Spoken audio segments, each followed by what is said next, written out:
What is up? What is up, folks? This is another comic book corner. It's been a while since San Diego Comic Con, actually, last year. Yeah, it's been a while, been a long time. Holy crap!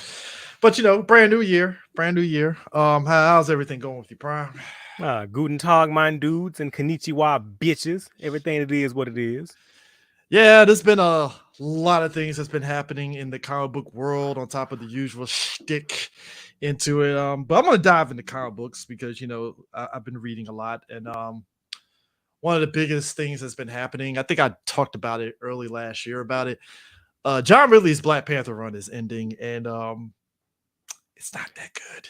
I was going to say, so talk to me because I have not been hearing anything Um, positive. Like everyone that I know, even people who are stouch John Ridley defenders, they hate this run. um, Coates' run ended with T'Challa being the emperor of the intergalactic Wakanda, on Earth and there. Like Wakanda is literally like one of the superpowers in space alongside the Shi'ar and shit. Like they are making themselves known, out there because T'Challa and Coates' run sent out some explorers to go out into space to track where did the vibranium that came, to Earth, where did it come from? Because a lot of people forget that vibranium did come from space. It ain't just grow on Earth and shit. So he sent them out there, and that's how you got the intergalactic Wakanda. So Coates kind of left T'Challa on like a fucking high. And you're like, all right, Ridley, let's see what you can do. Because Ridley did the other side of DC books and he did the Batman books. And cynical as those books were, you were kind of like, all right, let's see what Ridley can do with Black Panther. What could go wrong? Because Ridley's okay, fine, Cue the It's Always Sunny music. bruh. So I read the first 3 issues and I was sitting back like, you know what? I'll give it a shot because I did the same thing for Coates, and Coates' first arc of Black Panther was a bit shaky. I will never You deny are it. you are being generous, sir. You It, are it was you are very being really kind. it was very shaky, but I think we gave it the benefit of the doubt because it was his very first comic. So it was like, all right, you get the benefit of the doubt. And after that first arc, his book got better. So with Ridley, it was like, all right, really, 3 issues. I'm willing to see where this goes. And then as each issue kept coming out, it's like, oh, what are we doing here? Like, and the So problem so so is what's the so just so like I say, like break it down for me because I've not been reading it. So tell me like what's the basic story? Like what was his hook? What was he doing with basically T'Challa? Um, essentially all the war dogs that T'Challa has sent out, it was the usual. Think Priest's enemy of the state, basically kind of like that. But the problem is Ridley didn't have a baseline to do an enemy of the state storyline, so it's like Ridley wrote the book like, did you forget what Coates did? Because usually most writers kind of pick up a little bit off of what the previous writer did and still do your thing. And Not recently. Ridley just said, fuck that shit. I'm just going to do whatever and just forget about everything, including apparently T'Challa and Captain America aren't friends, which, I mean, granted, they're not friends per se, but they still get along. Oh, I'm gonna say, Yeah, yeah. Ridley hold did on. that. Oh, gee, I wonder why he did that. Gee, I Yeah. wonder what would make him fuck off.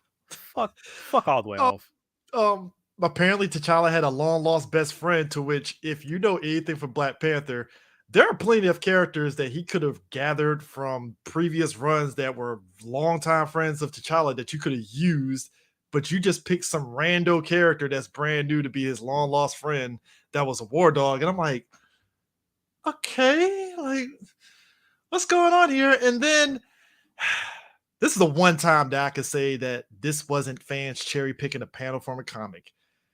Captain America more or less tells T'Challa to go back to Africa. I know you lying. I'm dead ass serious. The panel was literally like, yo, go back to Wakanda. And I was like, time out. Whoa, whoa, whoa, whoa. Whoa, whoa, whoa, whoa, whoa, whoa. I'm all for deviation, but this is like way deviation where it's like T'Challa and Cap are respectful for each other. There's no like animosity. Like all that animosity disappeared years ago when T'Challa went undercover for the Avengers during that period of time. And that at that point, him and Cap were on good terms. What the hell happened here? I ask this question a lot. It's like my to go to catchphrase, especially for this podcast. Where's your Where the editors? fuck are the editors? Thank you. Where are the editors? Where are Somebody at, they? somebody at Marvel gave Ridley too much leeway to do whatever the fuck he want because he's John Ridley. And I'm like, even Coates had people at Marvel reining him in, like, hey, Coates, don't, no. Ridley, they just let Ridley do whatever the fuck he want. I'm like, what? Was I Am Batman selling that much? They gave the motherfucker that much complete trust. Clearly. And I heard some people say I Am Batman kind of went off rails a couple of times. And I think it was Rolliver that said that. He was like, yeah, it started off good. And then I'm like, fuck. I read the other history of the DC universe. I could have told all y'all niggas that shit. I like that. But like I said, it worked. That cynical thing worked for that series. And you can't do that in a Black Panther book. Let's say again, I don't know. Like I tolerate it up to a point. But after a while, like I kind of see what his shtick is, as the kids say in the street, and I'm like, it's that shtick extremely race baity. It's on the line, like right here, bro. Somebody at Marvel, our half Asian friend at Marvel, probably greenlit that shit. I know he did. We ain't forget, sir. All right, we ain't forget. You think Thick Boy in Charge? First of all, you think Thick Boy in Charge is anything but a figurehead? Sir, he is a well-meaning white man that saw John Ridley and just let him do whatever the fuck he want. Any other person would be like, no. I was gonna say, you think his role is nothing but fucking ceremonial? You think Thick Boy in Charge calling shots around that bitch? Sir, he is Asian, all right? You respect his ethnicity. Man, that is one time I would never defend a company on that one. Like, y'all let this motherfucker be an Asian and y'all hired him? Really? You giving Sensei too much credit there, bro.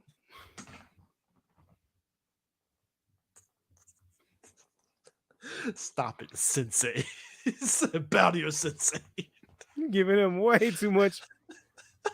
And you know how I know? Because I'm looking at the cover like, do you have any say of what's going on at all here, bro? Don't. First of all, I knew something was up when he hired the broad. I'm sorry, the young woman. The young woman who called him a racist piece of shit. Like, that's one of the first people you hired at your company, bro. Who called you out publicly, called you a racist piece of shit. Okay. I'll be honest with you, bro. That was his only route, because if he didn't, then it would have been a wrap for his ass. He had to hire her. You know what? I was like, that's a power move. I respect it. I fucking respect it. He had no choice. That she had his ass in a cobra clutch, and he was like, fuck it, I gotta hire her. Damn. You think if I curse out Pookie enough, they'll give me a job in the writer's room? Not really. Nah, me and you too tough on Pookie. I put it this way, I'm more good cop than you are, so I'm good cop, you're bad cop. Pookie would look at both of us like, nah, you're the good cop. It's like, nah, not them two motherfuckers. Nope. I guarantee you on the blacklist. I guarantee you. Ain't getting no red carpet for Cosby Fury. You kidding me? We ain't getting no press screenings. We ain't getting no goodie bags. We ain't getting shit. You get nothing, sir. Hey, we just get a dap up from Steve where he just gives the black man head down like yes. Yes. We are seen. Steve Cardenas, we are seen. Black Lives Matter.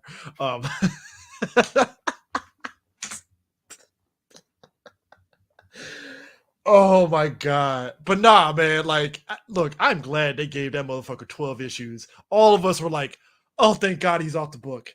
Thank God. Because Eve Ewing is taking over, and I like her. I like her book that she started off with well, her Riri book was good because she took over for Bendis, and I was like, thank you, because Bendis did not need to be writing black characters at all. Matt respected her because she did the Lord's work and redeeming Riri as a character. Because I swear, I'm like, do you know how talented you have to be to make Riri Williams likable? Do you know the effort you have to put in? She 180 that shit immediately. As soon as Bendis was like, see you later, I was like, thank God. I love you, Bendis, but you don't need to be writing black characters. Nope. And surprisingly, all she did was she just toned down her fucking ego. Like, that's all she like. Just toned it down. Made her like a teenager.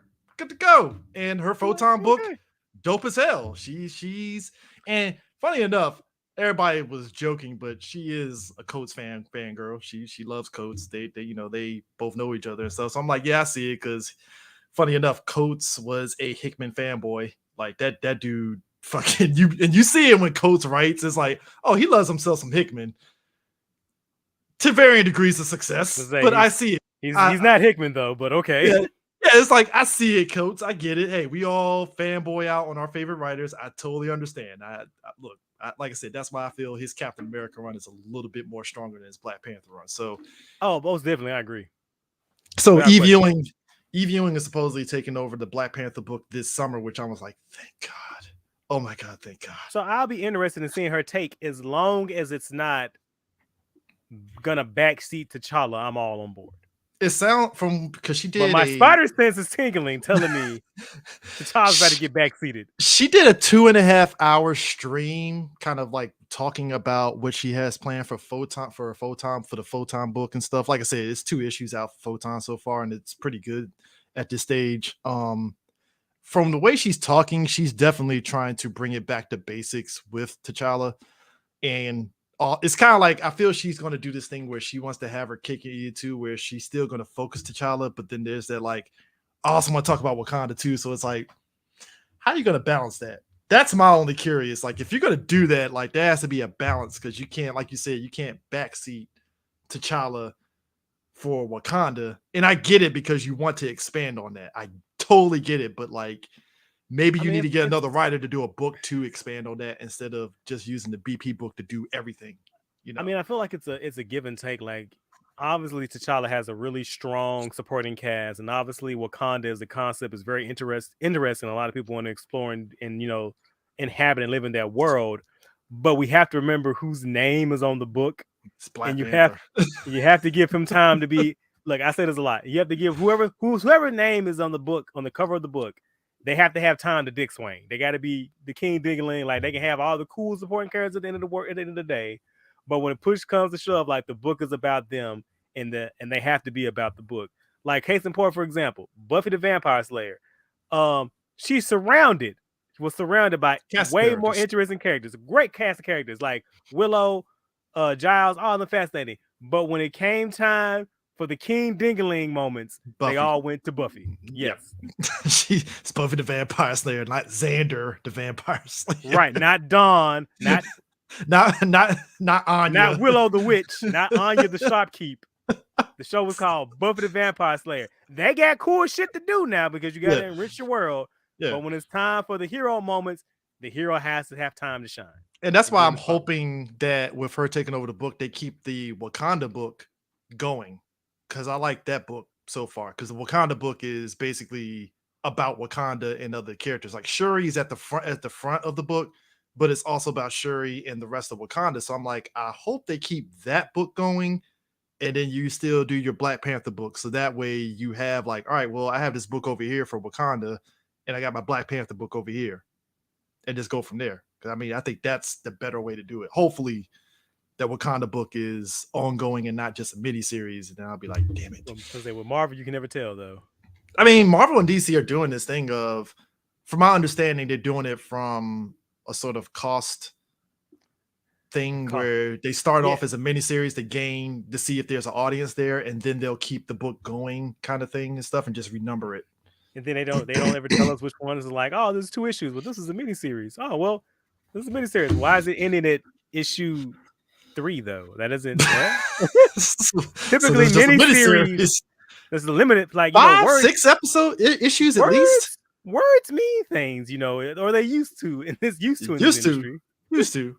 I mean, usually miniseries are like 5-6 issues tops. Right. That's a maxi series, or was it like a what was the term? Because like, what was it? Maxi series was 3? Yeah, maxi series. Yeah, maxi series is 3.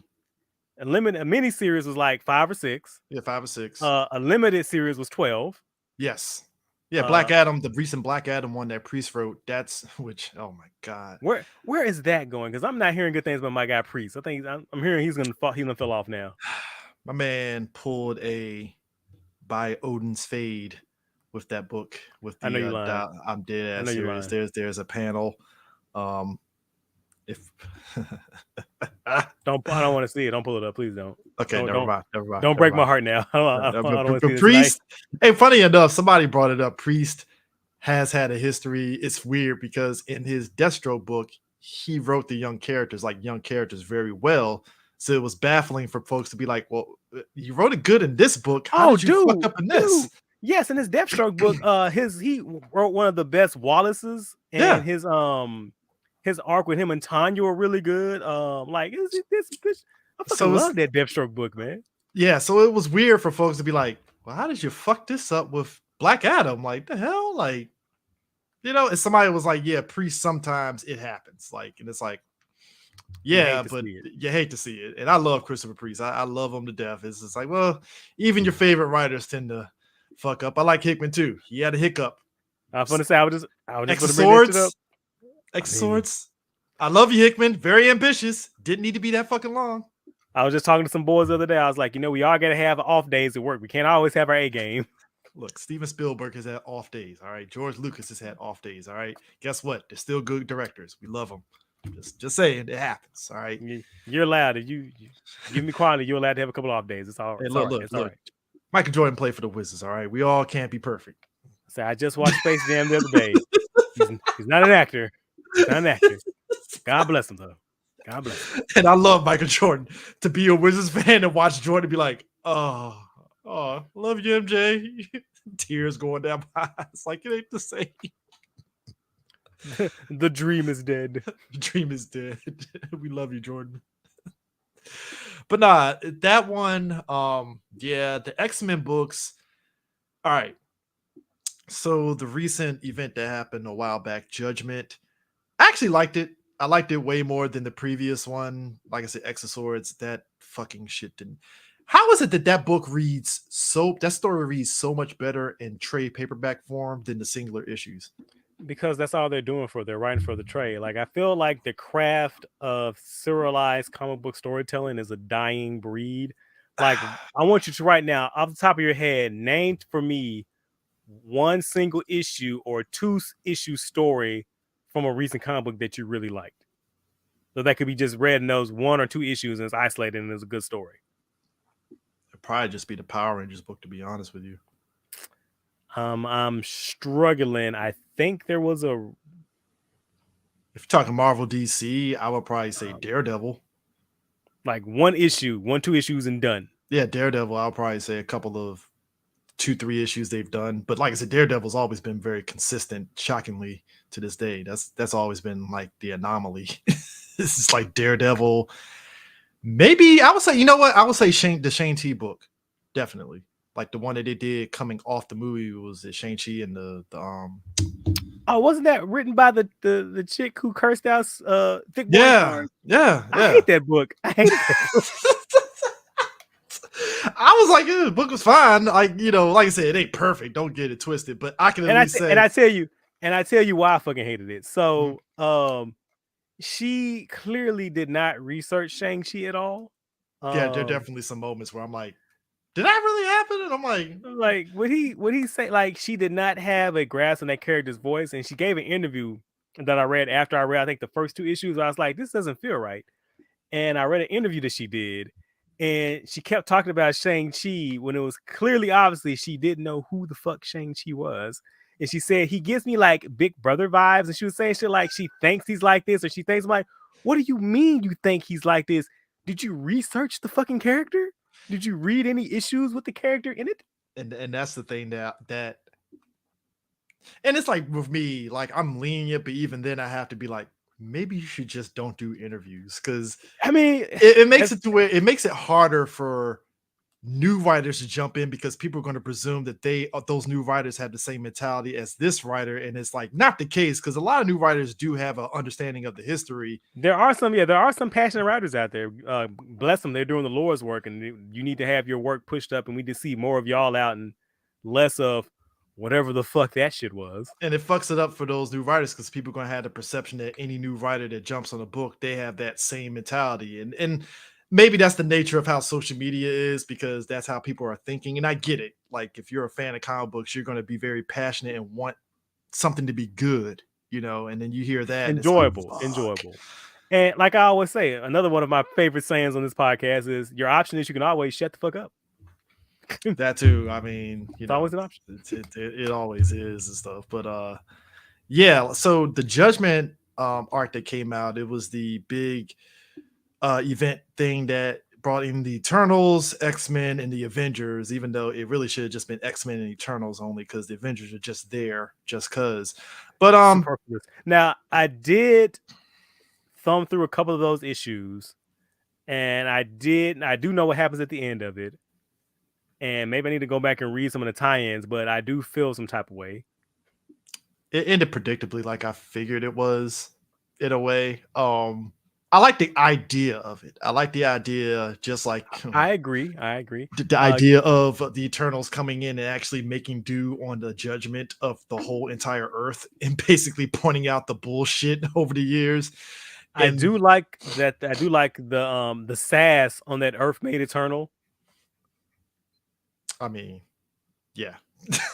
I mean, I like the idea of just them calling back to what we said, which is kind of like right around the time the Eternals came out. There were a lot of people that didn't understand the backstory of them. I like how this judgment thing did bring up, like, yeah, the X-Men technically are kind of like deviants in a way. They're just offshoots of them. And I'm like, that makes sense actually, because that's what the I think that was the whole baseline of everything that happens on Earth, is that like the powered heroes that weren't mutants were a baseline of tampering from the Celestials, same with the mutants and everything else. It just spurred from that. So it was like, okay, that makes sense and stuff.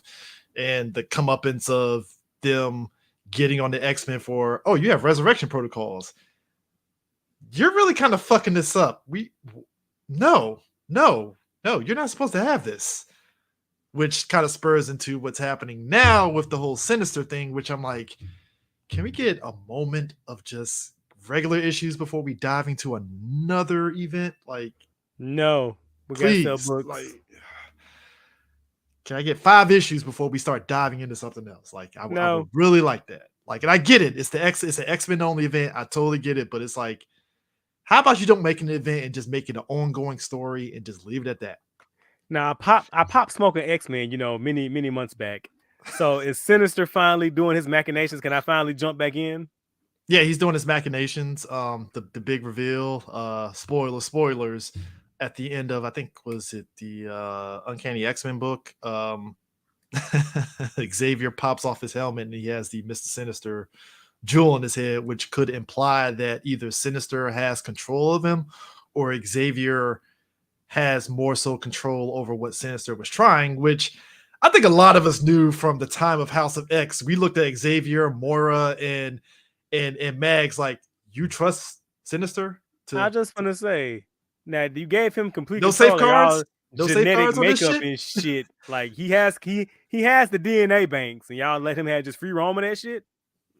I mean, I get you had to make what could go wrong? I get you had to make a backdoor deal because mutant survival, cool, but you didn't put no safeguards in there. Like, hey, keep an eye on Sinister. Make sure he don't do anything stupid. Nothing. All right, cool. I was talking to one of my boys. It was like, here's one thing that he said he couldn't just get down with for the fucking the Krakoa era. Yeah, it's like, did you really need the villains there? Like, did you really need Apocalypse is the only one right now that's actually staying in line. Did you really need him too, though? Did you need any of those villains? Like, we got to bring the Brotherhood together. But did you need the mass murder and child killers to be there with you, though? That's my question. We got to get the mutant gang back together. We're all on this together now, baby. Come on, you got to get the Bloods and Crips putting their flags up. That's hey, look. You know me. Look, I'd be okay with it. I'd be okay with it if that was like a jumping point for like drama and tension on the island. But they did nothing with it really story-wise. Like, nothing's going on. They're just the all only thing we got was a quiet milling about the island. We got the Quiet Council. I will say the one thing, they need to make a shirt saying Nightcrawler was white. Nightcrawler, remember when him and Sky had that conversation about reading them motherfuckers to filth, bro. Both of them were going back and forth on the morality of the Quiet Council and all that stuff. And like Nightcrawler was like, you really think this is right? I mean, I get it, but like, you really think this is right? Like, and Cyclops is like, yeah, I don't like it, but it's a means to the end for mutant kind survival, which that makes sense because that's always been Cyclops' thing, is like, hey, by whatever means necessary, like, do what you gotta do, what you get. But Nightcrawler was like, but like, look who we got. Like, half these people wanted to kill us. And give us space and opportunity. What they gonna do? We already put Sabretooth 8 feet underground. So who's next? This nigga's now suddenly the fucking devil. What the Oh, Sinister joined them too, by the way. That's the other thing. Sinister got thrown in 50 feet underground too. So I'm like, so now both of them going to fucking team up.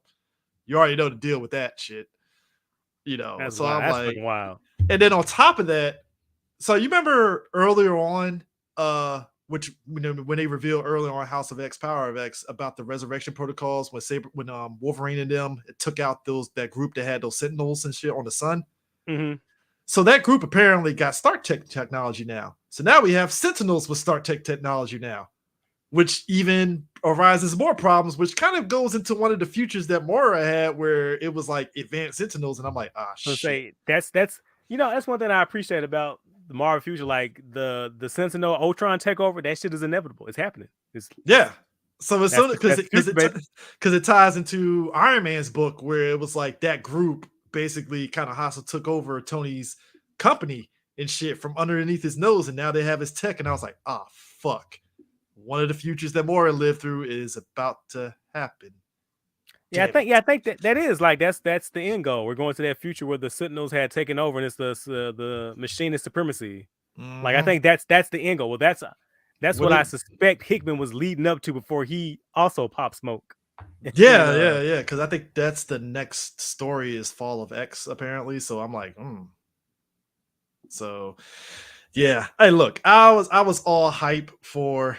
I ain't gonna lie, I was loving the Hulk Hogan Macho Man handshake that Xavier and Apocalypse did. Like, oh shit, they're coming together. I was like, oh shit, I love it. But like you said, it's like, do we really need to team up with them? Because like I said, Apocalypse is probably the only one right now that hasn't acted up yet. Because didn't he at the end? Isn't he off being a family man? Yeah, pretty much for right now. Now, I'm just waiting for the heel turn. Like, all right, dude, what's gonna happen? What's gonna have you being like, yo, fuck this shit? It has to happen. And so I also had this question posed to me because somebody said, so what would it take? Because I know a lot of people will hate this, but Krakoa can't last forever. And yeah, pretty much. Haven't they always been though? Yeah. I mean, yeah. But if it can't last forever, and what will it take to reset the status quo? And I said I don't have an answer for that. I like the idea of Krakoa, but I don't want them to blow it up because I like the idea of it, but I know it has to like end somehow, some way. Is eventually. I'm like, look, I know a lot of people like the idea of it, and a lot of people like Krakoa, but eventually they got to go back to that school in Winchester. So pretty much.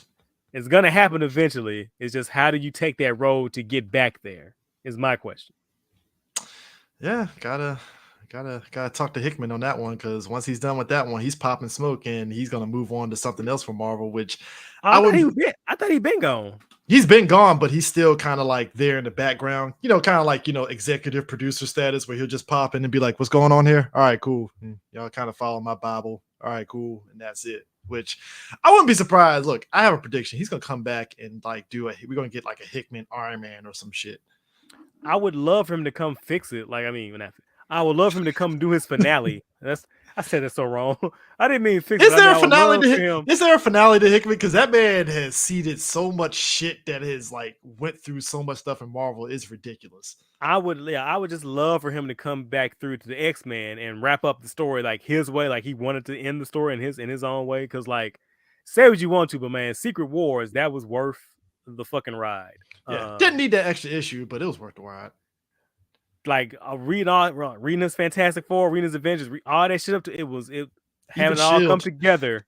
Having all that shit come together, it was fucking worth it. And I would have loved to have seen him do that same level with the X-Men, but for whatever fucking reason, I don't know why, we just couldn't have it.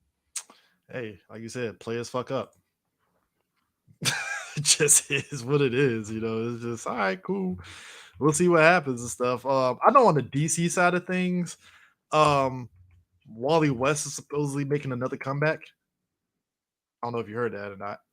Yeah, I'm sticking my toe in and out of that. What was it? Dark Crisis on Infinite Earths just ended, where they were positioning the Titans to be the premier team instead of the Justice League. Why? Who fucking knows why? I mean, I'm all for Nightwing. I like it. I'm all for Nightwing getting his roses because it's long overdue. Because way overdue. Dick Grayson is one of the premier leaders in the DC universe, and he should be getting that shine. It should have been getting that shine for many years. Yep. And I'm like, but why make it the Titans? Why not just promote him to the, whatever, dog? That's like okay. And It's just like why? so I think there's an event now going on called Lazarus Planet. Yes, Is Lazarus, that right? Lazarus, yeah, Lazarus planet. So we'll see what's going on. I mean, Sure. it's Mark Wade. I I mean, mean, normally I fuck with Mark Wade, but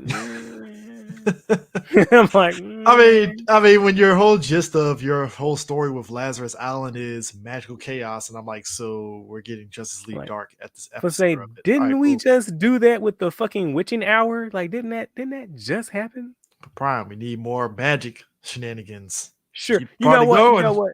You know what? If this is the end goal and how we get Alfred back, I'll let him cook. This is that. This is how we get Alfred back. I'll let you cook, bro. Tell you what, I'm not letting cook. Fucking Boom Comics and their infinite wisdom to do Power Rangers Teenage Mutant Ninja Turtles 2. And I'm like, so we're still doing MMPR, huh? Cool. I said this shit on Twitter. Cool. Well, Plenty of options. First of all, did you see that the Turtle Rangers got a fucking pointless redesign? Well, first of all, let me get a positive out the way first. The artwork looks fucking phenomenal. Like every fucking cover I see, I want a poster of it because the artwork is that fucking good. I need a spread cover easily. Like that spread cover with the Dino Rangers and the Turtles on one side, or that cover that's a homage to the original movie poster. I mean, look, it's based God Dan Moore. I mean, Dan Moore can do no wrong, baby. That dude, you saw all the stuff that he did for all the Power Ranger books and stuff. I'm like, I need that artwork on my wall. And isn't he drawing that Mark Waid Batman Superman book? Mm-hmm. That man's everywhere. He collecting coins. Them fucking covers. It's like the chef's fucking kiss. Just God bless that man. About to be NFT too. You already know that's happening. No, sorry, I didn't want to bring that up. But... Why would you do that? Why would you ruin a good thing? But yeah. Positive aside. So did you see that the Ninja Ranger Turtles have gotten a fucking pointless redesign? Yeah. They got suits. At least they don't have the dragon shield, you know. Oh, but they're so edgy with the X. And did you also see that for whatever reason April isn't going to be the Pink Ranger anymore? Why? I don't fucking know why. Because patriarchy, I don't fucking know. I fucking know. Fuck off. I know, right? Just fuck off. It's like, okay, like, all right, cool, I guess, you know. And fucking that lame ass, this like, was it Casey Jones? That shit looks fucking lame as fuck, man. Why? And I said this on Twitter. Like, okay. Mm-hmm. I understand Mighty Morphin Power Rangers, what the fuck ever. But like, you literally have 3 ninja teams you can choose from them to work with. Mm-hmm. You also have a samurai team if you want to feel Sengoku spicy. Like MPR, but still... or here's another idea that somebody mentioned, or my boy Landry said. Or how about, I don't know, the actual team the Ninja Turtles teamed up with on the TV show? Can we see them reunite? That would be nice. Why we want to see that though? Okay. It's like nah. Too easy. As long as we sell these Hot Topic t-shirt designs, we all good, baby. Man. So you've been reading go ahead. And what's the fucking story? Like, are they falling up for that fucking the bait they did from the first miniseries with the Mission X and the Crane? I believe so. I haven't read the first issue yet, but this seems like that's the route that they're kind of going in the direction of and stuff. I'm like, all right, sure. Boo. Yeah. I'm keeping my coin. I mean, so shockingly enough, just like you, I've been kind of reading manga. There is a new Initial D series that's coming out. Tell me more. The new book. Oh my god, I'm blanking out on it. It was the MF Ghost. So that series, the first, I think 6 volumes of it did come to the US and I read it. It's actually a very interesting book. If you're into Initial D, that's definitely if you get a chance to. I don't know if any of the comic book stores have it, but you can probably find it online.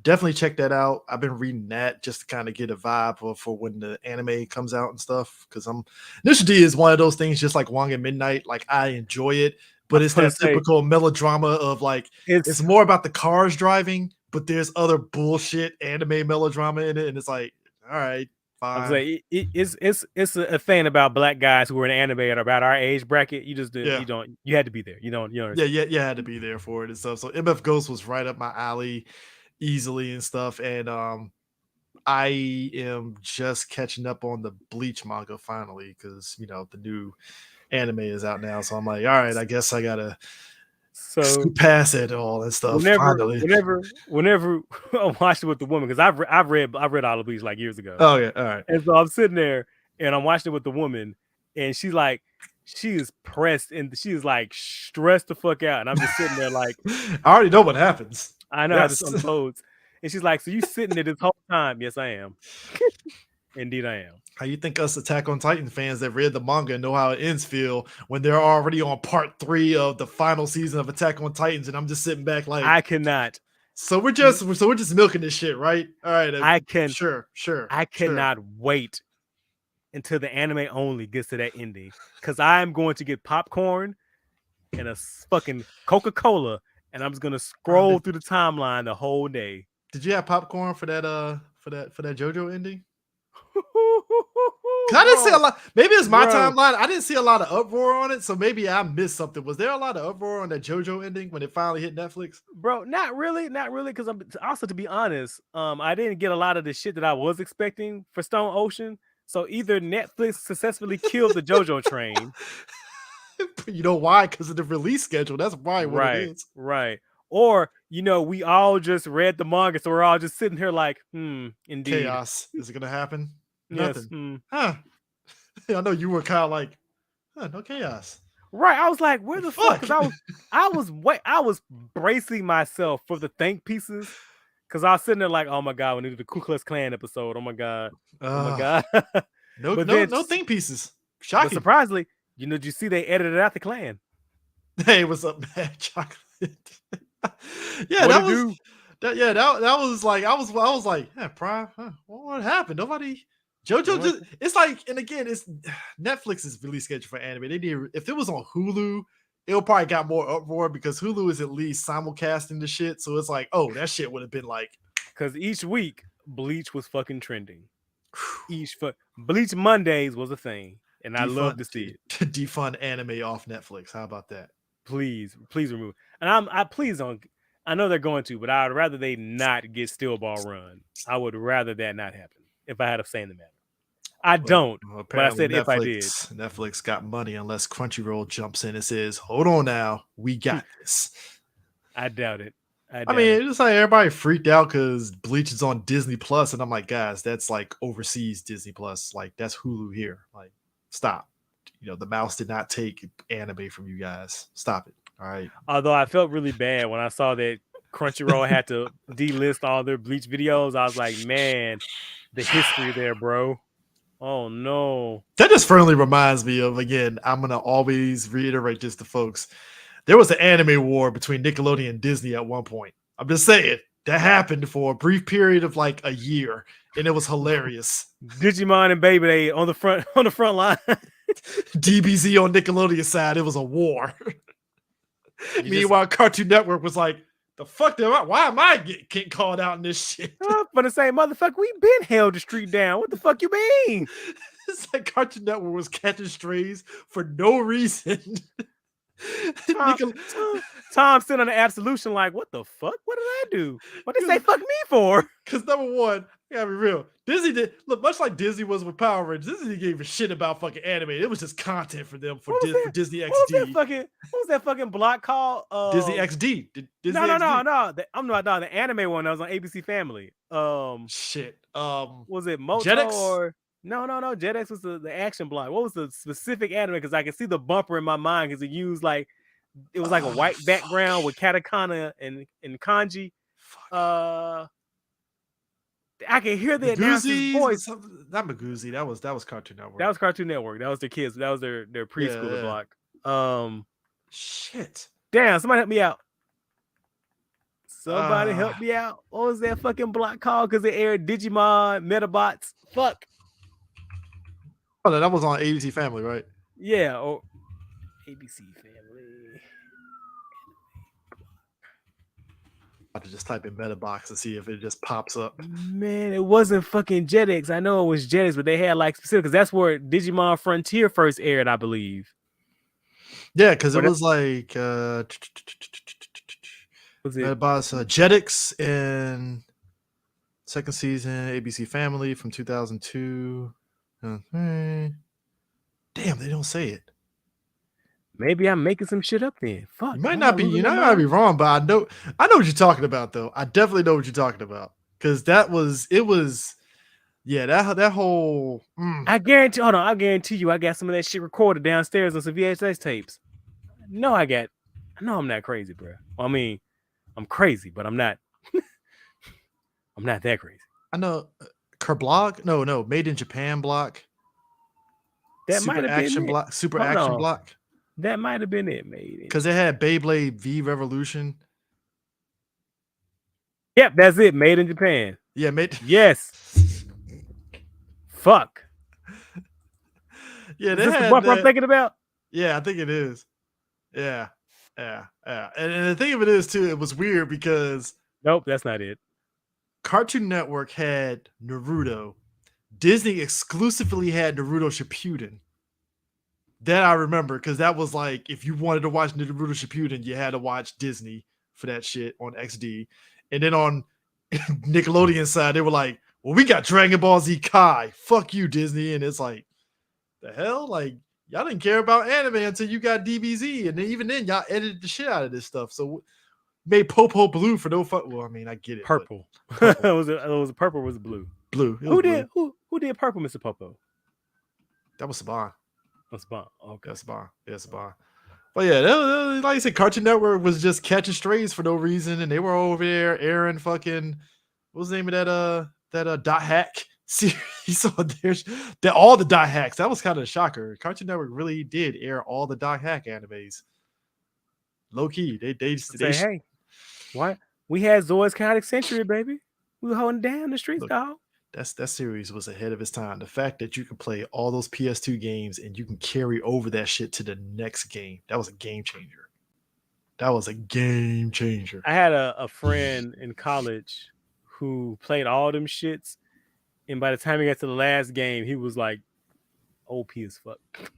I mean, I think that's the danger of something like that, because I think that's what's going to happen with this Final Fantasy VII remake. It's like, so I carry all of my stuff from remake to remake part 2. About to be some OP business here. But nah, man, I know you said you were reading some manga. What you been reading? A little bit of everything.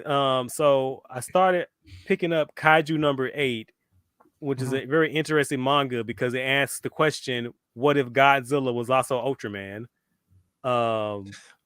Okay, now you have me interested. Yeah, so, and I just found out that that's getting an anime adaptation, so I'm glad that I started reading that. And so it takes place in a Japan that's like, you know, overrun with giant monsters, and there's like a, you know, obviously a defense force that defends the city. And it picks up the story of one of the guys who works on a cleanup crew who has to clean up the monster guts and shit after the battles. And freak occurrence happens, and he gets the ability to turn himself into a kaiju. Ah, okay. And so it's the story of him going through trying to join with his dream to join the defense crew to meet up with one of his former classmates who he and her said that they were going to both join and become leaders, and she wouldn't join, and now she's like one of the top badass captains in the defense force. So it's one of those types of it's has some really good art, really fun dynamic. I'm enjoying it. I'm also reading this romance comedy called Witch Watch, that is about a chick who has magical powers because she's a witch, and she goes to live with her childhood friend who has ogre blood in him, and he is going to be her bodyguard because there's a prophecy around her that she's gonna be used because she's like a what's the term they use? I think it's like a light bringer or something. Well, anyway, Mhm. she has a phenomenal magic cosmic powers, and he has to protect her. The manga's not about that at all. It's a fucking slice of life about them going to high school and living in the house together. It's fucking hilarious. It's a cute book. It's fucking cute. Hmm. I'm also reading Don't Toy With Me or Don't Bully Me, Nagataru, Miss Nagataru. And I'm just trying to get them to wrap that shit up because I'm like, they done already admit they like each other. So I'm just like counting the clock down, like I'm waiting for them to kiss now. So let's just wrap this shit up. 2 volumes later, they finally wrap it up, and it's like, damn, really? It took this long to wrap this shit up? Like, goddamn. Right. Now, I was also reading Undead Unluck, but I had to pop smoking that shit because I just got tired of it. Like, you're not gonna stay for the long term? Hell no. Like, fuck that book, man. Like, I had sports. Anyway, so nobody cares. So I got to the point where they're gonna do a fucking universe reset, and I had rolled on for it for so long, and I was reading like I think 2 chapters after the reset, and I was like, you know what? I don't give a shit. Like, I don't give a fuck about anything happening in this book. So I'm gone now. Good day, sirs. I'll tell you what. So I finally saw somebody do a review of the Kamen Rider 01 comic book that came out. Yes, and that's a fucking mess. I'm glad it because we talked about this with the Ultraman Marvel book where there's this layer of you're taking away what makes Ultraman and Kamen Rider good, which is its cheesiness, which is all those things to go super serious with it, and you don't need to do that. And I don't understand. Like, I get you got to put your stamp on it, but if you're gonna do a Kamen Rider 01, you have to embrace all of what Kamen Rider is. You can't just take it out and think that that's going to make the book better for it. And I saw now, granted, I did see a lot of pages out of context. That too. But the pages that I've seen, it doesn't look like the writer has a grasp on the characters' voices. That's the other thing.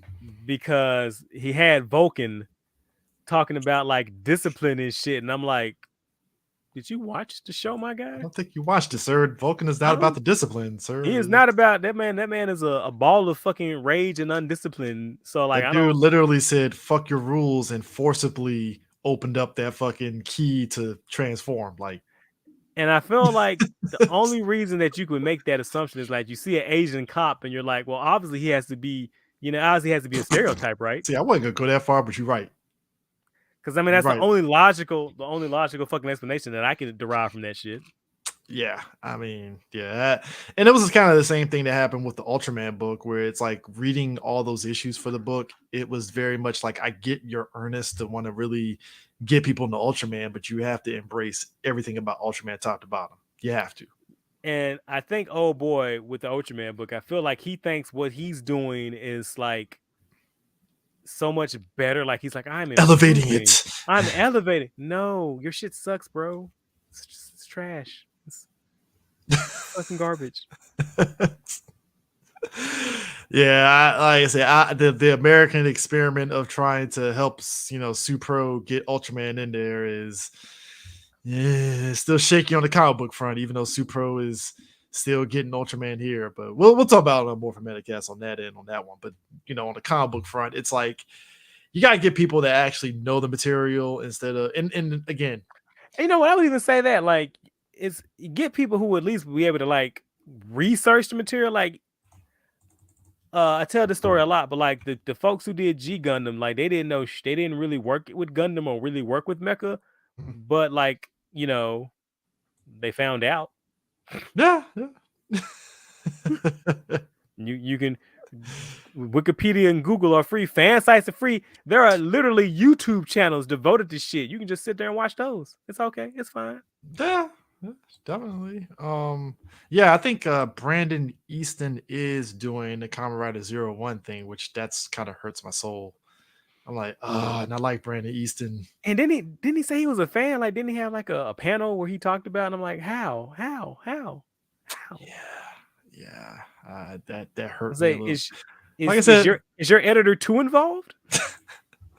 Well, again, it goes back to what we said at the beginning. Players fuck up. Oh wow, so I believe that shit. Hold up. Yeah, I saw it. Yeah. He had to watch an episode of it. Ah, okay. Yeah, Yeah, that makes sense. That you know what? You didn't tell me that. The work speaks for itself. I think you know what? He probably saw Kamen Rider 1 and was like, I love Kamen Rider, which is fine. Cool. Like, I get it, but here's my thing. Bro, why are you telling us that? Why would you say nothing? Stop why would you talking. just again, shutting the fuck up is always an option. That is always on the table. Sometimes I get it. Shit. But sometimes I get it because it's like you're on this book, you're obviously gonna get interviewed. But at the same time, like unless they actually ask you or if you've seen an episode, don't say nothing. Or just give me the like, why I really think it's a fun franchise and it has all these just bullshit. Don't be like, oh, I've never seen an episode. What the fuck is a Kamen Rider? Don't do that, Prime. Don't do that. Don't do that. I will punch air if I heard that. Oh, girl said she didn't know who the fuck Mephisto was. Like what? It's like, why are you talking? What? Shut up. Why are you telling us these things? I'm not saying you got like look. Or the motherfucker that was like, I couldn't read comic books because I found the panel layouts confusing. Why are you telling us this? Please shut up. I'm not asking these people to have the illustrious history of Marvel. It's just certain things you don't say. Don't just outright tell me you don't give a fuck on the property that you writing that I give a fuck about. You know what I'm saying? Like, I'm not saying you got to know every single detail. I mean, hell, look, throw a rock. I don't know too many of the average person that knows who Mephisto is even before WandaVision. Totally understandable. I don't know too many people that really know about it. Well, no, because One More Day did go into the mainstream zeitgeist at the time, and everybody was talking about Peter Parker making a deal with the fucking devil. So yeah. That was a time, wasn't it? That was a weird time, Prime, where people One More Day made it onto like Fox News, like Peter Parker made a deal with the devil, and I'm like, why is this guy on Fox News talking about this? Spider-Man has not recovered. God, fucking hear Tucker Carlson getting pissed off that Sam Wilson is Captain America. I'm like, go fuck yourself, Tucker. Why are you mad? Like, that blew my fucking mind. I'm like, Tucker, you probably have never read a comic since Batman 66. What are we talking about here, dude? What are we talking about? You're mad. Sam Wilson, Captain America. I'm like, you don't care. Why are you caring? Speaking of, have you seen the new roster for the Avengers that Carol is leading? The one for the new book that's coming out? Yeah. Oh, yeah. What was it? Wanda, Vision, Sam, Thor. It's a pretty fucking powerhouse fucking Avengers book. I'm like, that's some Jason Aaron shit. Is Jason Aaron still writing it though? No, I don't think he's writing it. No, it's somebody else. God. Yeah, it's somebody else different. The line, put it this way, when I look at the lineup, it looked like some Jason Aaron shit looking at the lineup, but I'm like, oh, it ain't Jason Aaron. All right, cool. Thank you. So my question is, one, Kara's the leader and not Vision. Okay, sure. I mean, do you want robots leading the team? Well, Vision's a good leader though. He's led teams. True. And he's not a fucking asshole like Carol. So I'd rather Vision be the field commander than her. My wild card pick would have been Pimtron because chaos. Where's he at though? Every once in a while, it's like, yo, Marvel, you need to just pop up with Pimtron just because I need to know where he's been at. Like, what's nice. Going on? The streets demand Pimtron. And I don't know, like, I look at the roster. Oh, and Black Panther. Forgot Black Panther. Yeah, Black Panther. Yeah. And I forgot. So it screams MCU synergy to me. I also kind of like that. Yeah, because it looks like a team that's gonna probably be a King Dynasty. Kind of, probably, sort of, maybe so a little bit. So that's kind of screaming at me. And I saw someone say that it's a good thing that Sam was on a team other than Steve, because Steve's been on too many Avengers teams lately, and that's such a fucking wild sentiment to me. Like, next you be telling me there are too many mutants on the X-Men. Like, that doesn't make any sense to me. You know what I'm saying? Like, why is Wolverine on every X-Men team? Because he's fucking Wolverine. He's a mutant. What the hell? Like what the fuck? Like, why? Like why? Yes, Captain America should be on Avengers because that's how it is. That's how it is. And like, I understand Like, and it's like it's the fact that I know the reason that why Sam was on that team and why Sam is Captain America. Like, it's synergy. Like, that's But at the same time, I can't unsee it. at the very least, though, it eases the tension of everybody making a joke of like the fan Avengers that everybody had that had Shang-Chi on it. And I was like, look, I hate the fact that fans set these actors up for bad things when they do fan castings, because it's like Shang-Chi, love the movie and stuff. You do realize by virtue of you saying that Shang-Chi is going to be in the Avengers alongside the other Phase 4 heroes, you're making it seem as though that's what the MCU is doing, and they're not. And like you said, when you see that Avengers comic, it's like, yeah, that looks like that's who King is going to fight in the movie side easily. Minus Tony though, which is really strange. Like, it's like, why is Tony and Thor still there though? You know Ghost, what I'm saying? Ghost Tony. Look, hold on. King Dynasty time. Rumors of Robert Downey coming back.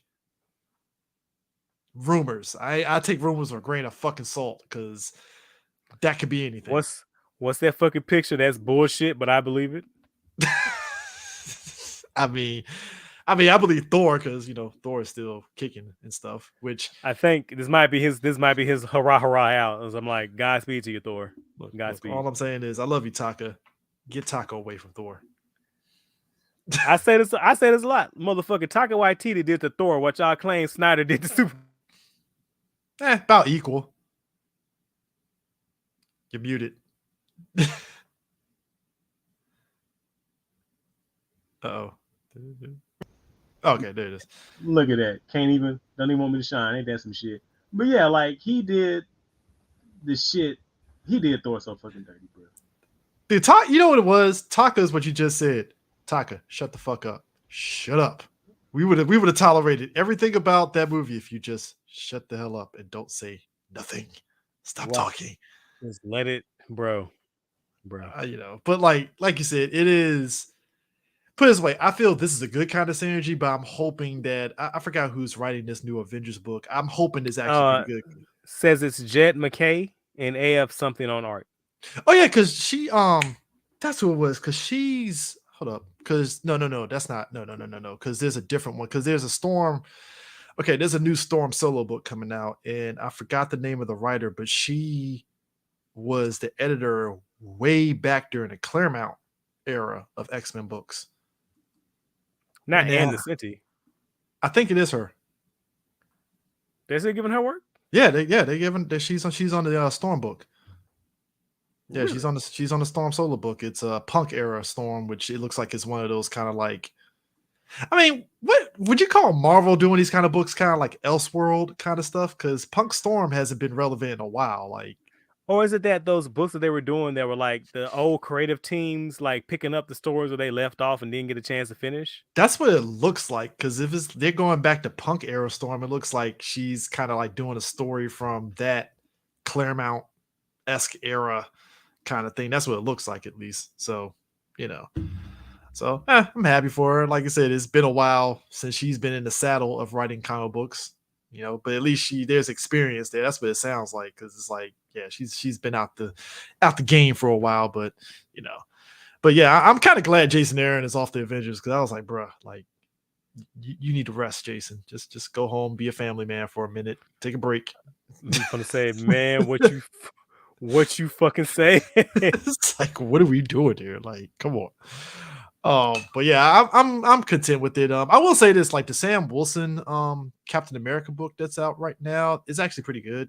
I'm hearing a lot of good things about both books, actually. Yeah, both of the Captain America books are actually pretty good so far. It was initially in the beginning, it did throw me off because Sam was Falcon in the one book, and then boom, he's back as Captain America, but he has a different shield. Right, I saw that shit. Like, whoa! 1 week as Falcon, then the next week he just shows up as Captain America. Like, wait, did you just? But I get it because, like you said, synergy. Because Sam Wilson is Captain America in the MCU, so I get it. You kind of don't want to keep people confused, even though they wouldn't be confused because they know it's the comic, and then and people are not reading comic books, so it's okay. It's okay. I hate to say that, Prime, but you're right. I mean, you're right. Which makes it even more funny because it's like, goddamn, and that's what makes really the book even more. His Black Panther run so stupid because, dog, he even had fucking T'Challa being all fucking like, who are you to Sam Wilson? I'm like, nigga, you made his fucking wings. What are we talking about here? Like, come on, dog. Like, what are we doing here? Like, you and Sam ain't friends now. What the hell is this shit? Like, come on. What are we doing here? What are we doing here?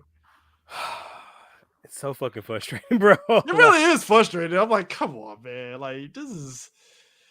Yeah. Oh, yeah. He's right. Yeah. Pimtron was giving Adam Warlock the business.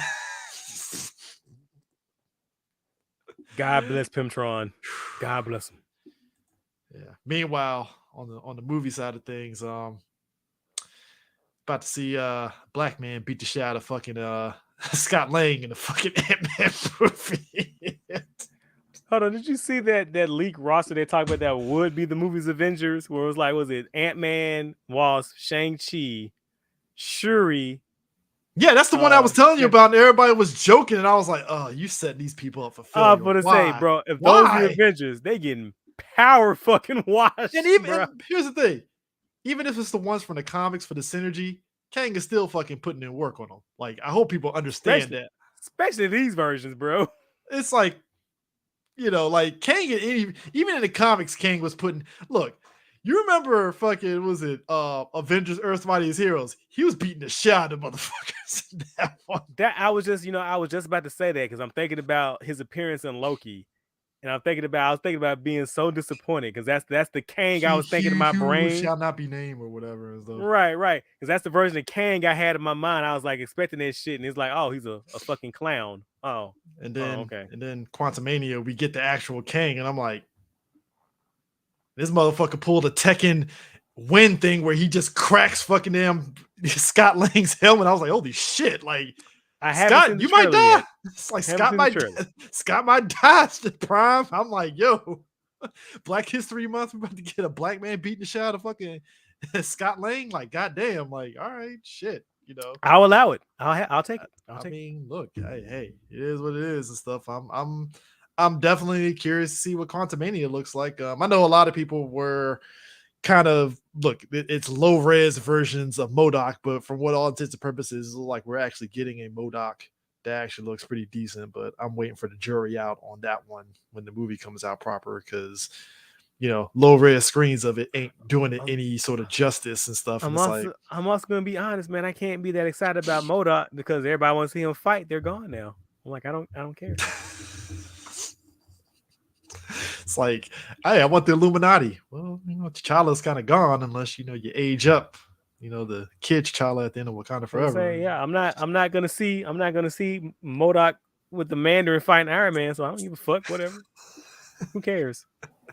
You know what though? I would say this on the other side though. I am curious. Look, I love Don Cheadle, so I am curious to see how his Armor Wars movie is going to turn out. I was just gonna say, I'm glad that shit got elevated to a movie. So bless up, my brother. Hey, look, Don Cheadle, great actor. If they had done Rhodey fucking right, he would have been fucking Iron Man's replacement. Look, look. Terrence Howard fucked the bag up, Prime. All right, I'm just saying. We could have got Maine as War Machine. All right, could have had who fumbled the bag harder, Terrence Howard or Gina Carano? Gina Carano. At least Terrence Howard had a basis behind it. Like, motherfucker, I won an Oscar. What the hell, dog? Like, you gonna lowball me here? Like, fuck. You know, at least he had a basis there where it's like, all right, you know what? Respect, I get it. At least he rebounded pretty well with Empire. Look, he got that Fox threw money at him. Like, give us 8 seasons. It's like, all right, shit, get your bag, dog. You and Taraji, keep it going.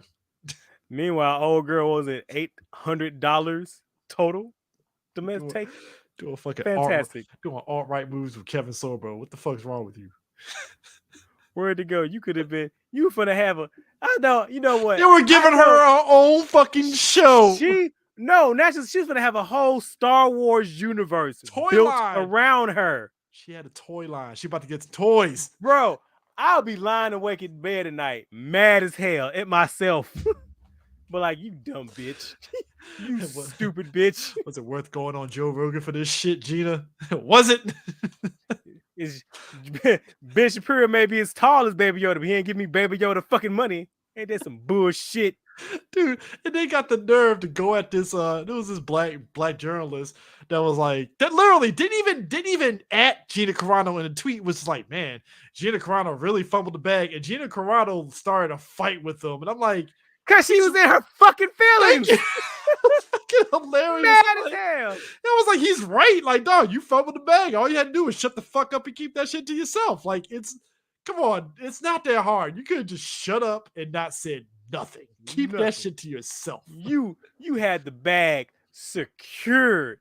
Do you know how many people would eat their mothers to get that bag secured? I know it wasn't true, but even Shuri knew when had a publicist that told her, shut the fuck up. Like, yo, take the fucking vaccine, shut the fuck up.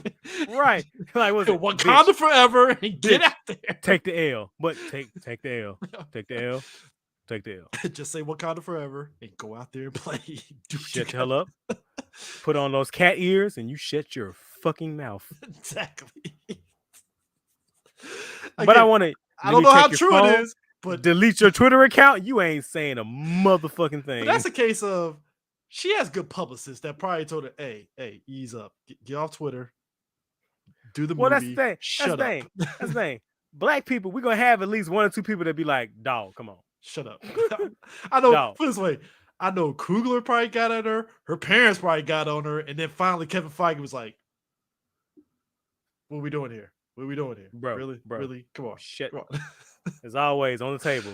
Shutting the fuck up is always just Shut right the there. fuck up. It's always right there on the side. She All was ready to go. Brian, she was this close to getting a fucking side spin-off show. The Rangers Bro, of the Republic. I'm telling you, they're gonna build the whole universe around her. Like all those spinoffs are gonna have her as the fucking central. She was gonna be their fucking Robert Downey Jr. She was gonna be their fucking Iron Man. Then now you're doing alt-right movies. Now you're doing off-brand Joanna Wick. Have fun with that. Prime, GG. Prime, isn't that ironic? Her career started off doing off-brand Joanna Wick. Remember that Steven Time. Spielberg movie? That was her first Time. movie. Time is nothing but the circle. They dubbed her voice because they knew she couldn't act. So and that's the ironic part. She came a long way from that first movie that she did. She was in fucking Mandalorian. I was like, oh shit, all right, cool, Gina, I love you. You're great, cool. And you fumbled it. Like fuck, man. Like damn. I feel like this shit should be taught in business classes. Like Ruby Rose didn't fumble the shit, and she was Batwoman. Like what the hell, dog? so we can have a discussion about Ruby fumbling herself. We can talk about that. At least Ruby can fucking go into John Wick 5 and be like, weren't you dead? Not really. Like, all right, Ruby, get your money up. Got you. I also love how she tried to throw old Luke Fox under the bus, and he was like, "Hold up, bitch!" Like, wait a Whoa minute now. Wait a minute now. What you not gonna do? No. We not gonna have none of that now. God bless that man. Look, look, we can criticize Batwoman all day. What I love about And we him- will. We rightfully will. So. we will. But what I love about him and Old Girl is that they at least was like, look, we love what we're doing. I love the fact that I'm Batwing, and you're not taking my fucking joy. God damn it! Like I was like, you know what? Respect. I was like, I'll be, yo, you told me I I'm wish- Batwing. I'd be fucking happy as shit too. Like, goddamn. All right, cool. I'm gonna say I wish he was in a better product, but I'm glad that he's happy at least. Yeah, look, when he got that suit, he was all like, yes, I'm in a suit. And I was like, you know what? I'm happy for you, man. Right? I'm happy. And then you watched the show and saw how they used him in the suit, and you're like, oh. Well, he had a better time than Black Joker, so you know. Black Joker.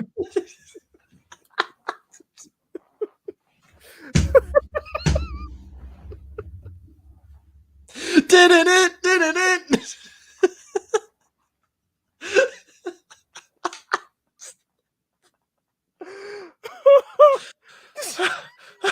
That man's gonna punch me in the face next time. I heard you I'm gonna thinking about Black Joker. I'm gonna say, how he gonna see you? What conventions he gonna be at, bro? Who the fuck asking for Black Joker? Prime, don't say that because he's gonna pop up at Awesome Con. I'm like, fuck, he knows me. Who the fuck is like, you know who is a headliner, dog? Black Joker. I tell you who's not headlining them fucking kids in that Gotham Knights fucking damn show. That shit was goddamn What? awful. Why the fuck does that show exist? What did we do as a society, and how can we atone? Whatever we did, I'm so sorry. You mean to I tell me? apologize. You mean to tell me I can't get a fucking Batgirl movie because they want to write that off as a tax write-off, but fucking But Gotham they Knights get letting this greenlit? shit- The fuck They is that let shit about? this shit slide. Tell me, like, look, Yo, Zaslav, you look. might as well just go on ahead and just put out that Batgirl movie for free at this point. You put out Gotham Knights, that bullshit ass fucking show. I was like, bruh, Did you see that fucking trailer? Prime. That fucking I saw with that trailer fucking twice. Batman suit.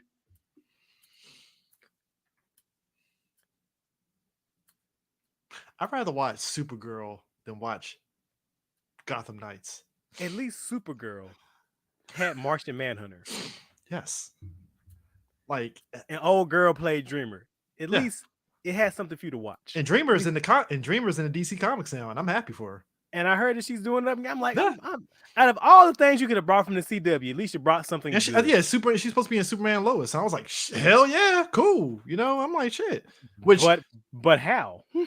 well, we don't talk about that multiverse. That's why. All right. But how? Oh, and you see our Lord and Savior, the base Emil is going to be on the Flash the last season. Yeah, the end of the Arrowverse is finally coming to a close. Superman and Lois still getting a season 3, notwithstanding. But it has been, I will say this, it is interesting, You know, that from the time of, because the CW Arrowverse started, what, a couple of years before Man of Steel, right? Or was it right when Man of Steel started? Hold on. When did Arrow start? shoot, when did Arrow start? It's because didn't it start like almost immediately after Smallville ending? Arrow started in 2012. Okay.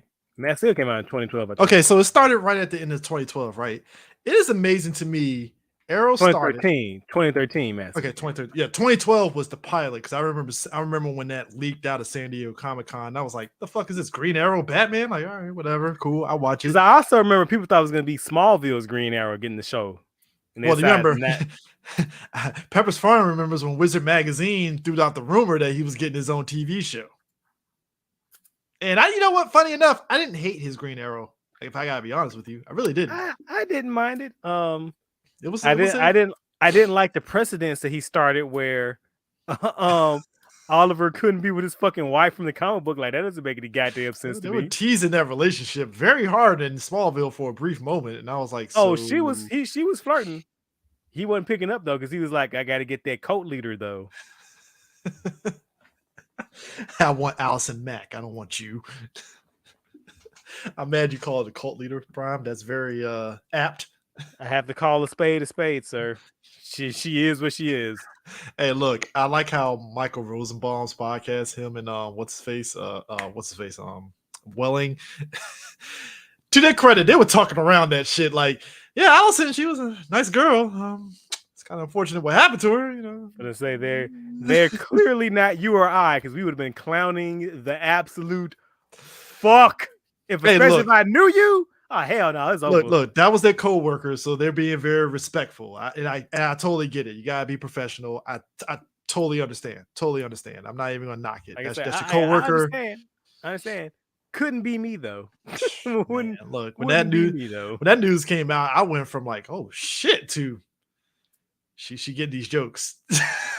It's like, yo, it's popping off.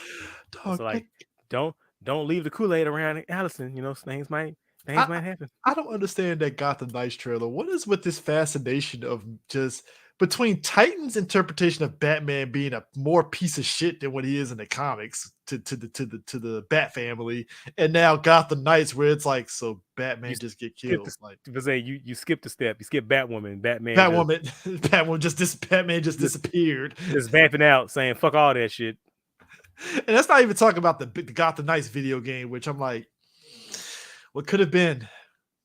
What could have been?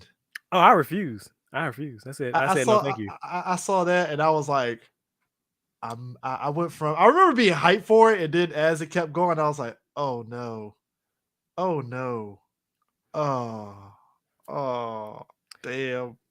Maybe next time.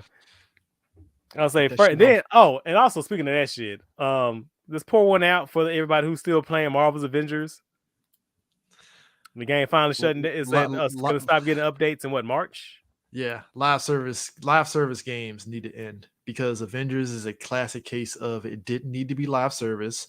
They also didn't need to give us create a character fucking Avenger models because that's what the fuck that shit was. I'm sorry, that was great value Avengers. And again, I was never part of that bandwagon trashing it, but the more I remember playing it and stuff, the more I was like, this is great value Avengers here. It didn't need to be this way. It Now really didn't. I heard someone say like the main issue was that they went for a movie look, but then they didn't make them look like the movie, like they were skewing close to the movie, but didn't commit to the bit. So it creates this really weird, uncanny valley when it was probably best if they had maybe just squirm, maybe more toward a comic booky look more, you know? The Black Panther like side story is the only one that felt very unique, and stuff. I mean, you got Kratos to voice Black Panther. I mean, how can't go Wait, wrong. which one? Which one? Judge, Christopher Judge. Can't go wrong with that. I'm just saying. Yeah, I think it was Christopher Judge that did Black Panther in that show. But yeah. But anyways, the Ollie coming back for the Arrow thing. It's amazing how long the Arrowverse, that experiment lasted, and it hit all the highs and lows you expect for it, and yet the fact that the TV side did so much with the budget they have more than what the movie side did still amazes me. Like that's just like holy shit. Like how many Crisis crossovers did we get in the Arrowverse? Like 2, 3 or some shit. And I was like, quality aside, the fact that they got all that shit done, like, all right, Berlanti, your experiment was interesting. I would give it that. I mean, and now we get into Flash final season, and I was like, I never predicted Flash to get this long, so kudos. Right. I feel like, because I remember the hype threads. Like, I feel like I should do something for the last season of Flash, but I don't know what to do. I don't know either because it was just amazing to me. Oh, go ahead. I was like, it's such a monumentous thing. Like, I do remember all those watch alone threads and the live reactions we all used to do. Like first 3 seasons of live tweets and stuff. I mean, look, I went back and watched the first season. First seasons of certain things, even when you look on the movie side, like Marvel's Phase 1, there was something magical behind it, right? Like you're just like that Flash first season. Like, yeah, the season finale notwithstanding, like that first season is like, I think really good. Because it was like we're at the height of Arrow. We were in amazement that a fucking Green Arrow TV show was killing it the way it did, especially that second season with Slade. And we were all like hype. And then the Flash first season came and we got like, Reverse Flash and all this stuff. And it was just like, holy shit, like this is happening. Like, wow, like the ambition and all that. Again, Rod said it best. It was like, yo, the ambition of yeah, we got that. And that's even with the movie side kind of fucking it up for Arrow with the Suicide Squad shit. But Berlanti had to make do with what you had and stuff. It was just like, yeah, I just and you know what? Look, the last couple of seasons of Flash, I haven't been enjoying it just because I liked how they went full circle on Zoom being the bane of fucking Barry's existence. And I was like, yes. Yeah, I don't know if it's that I set my expectations so low. That's exactly what it is. Yeah. But I didn't mind that last season of The Flash. I thought it was just fine. It was like it's okay. It's like, because I hate you, Barry. And I'm like, yes. Let your hate flow. I kind of like zone out when I see it's an Allegra episode though, because I'm like, oh, Allegra and Chester on screen. Yay. Let me just reach for the switch and turn on Pokemon real quick. When the Superman and Lois come on again. Yeah, yay. I love Superman and Lois. I'm looking forward to season 3. I'm shocked how consistent that's been. I'm curious on the future of that show because it's right. Like, I'm waiting for that shoe to drop. Because since they're canceling all the other shows, because I think they're gonna be doing a little bit more tight control on the DC properties now. So I hope the show gets to stick around. Because I was kind of feeling some way that Stargirl got the axe, and it ended on a very open-ended thing, and I was like, oh my god. Yeah, I really liked that last season. JSA fun. I was like, oh man, like damn it, like it's just because look, Stargirl was ambitious as shit, and I loved it. I loved it for it. It was ambitious stuff. Like I said, it wasn't perfect, but like it was still good. Like it was good, wholesome TV, and Superman and Lois is hitting those buttons and stuff. I'm still laughing that like somebody said, "Do Naomi." That will forever have me rolling. Like, who sent you the DVD, Prime? Who sent you? I have no idea. No one's come forward. You're not gonna Columbo it and do an investigation into that? Just I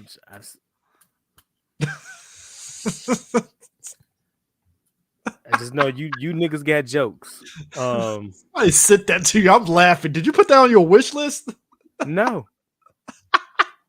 Why the fuck would I put Naomi in my wish list? I don't know.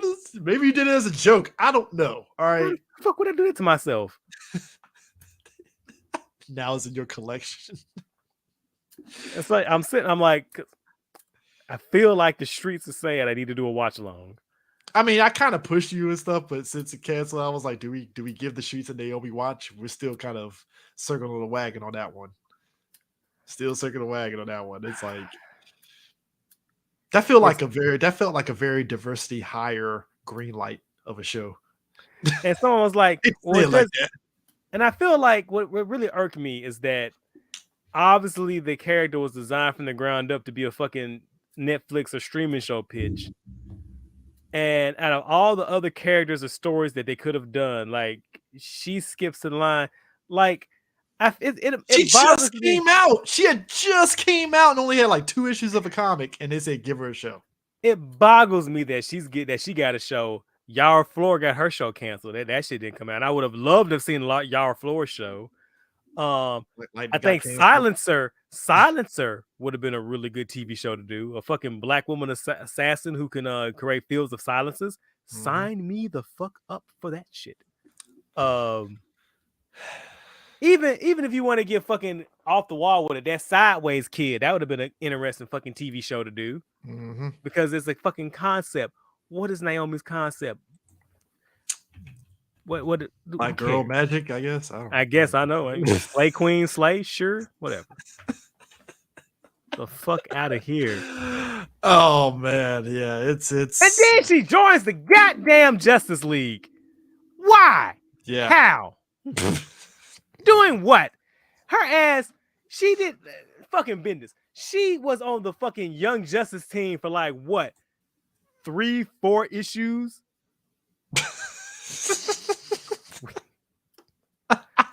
Don't y'all know I'm already on like the 4th season of my Joker arc? Exactly. What are you talking about? Speaking of which, I'm kind of seeing Prime U and D's point about this rehab of Harley Quinn. I fucking hate it. Fucking hate it. This new Harley Quinn and Poison Ivy. I think it's like animated movie thing that's coming out. I'm not watching it. I get it. I'm not hating on it, but I get it. It's like I am. Because I like the Harley Quinn show. It's fun, you know, but it's like we're really leaning way too hard on this rehab of Harley Quinn. Like, and my thing is like, if fucking Akira Toriyama can write a believable redemption arc for Vegeta, Harley Quinn and Piccolo, Harley Quinn can get and fucking Brawley. If Harley Quinn can get one, I mean, if they can get one, Harley Quinn can get one too. But the problem is they're not putting in the work to give her a redemption arc. It's just whimsical Harley Quinn, and it's just LOL. I'm just not a bad guy now, bitch. You've murdered children. At least Frieza is still a fucking bad guy. He's just kept in check by Goku and Vegeta. Like, well, until now with Vegeta Black, but you know. You mean Frieza with the Timbs on? Black Air Force One energy, sir. What the fucking NY hat?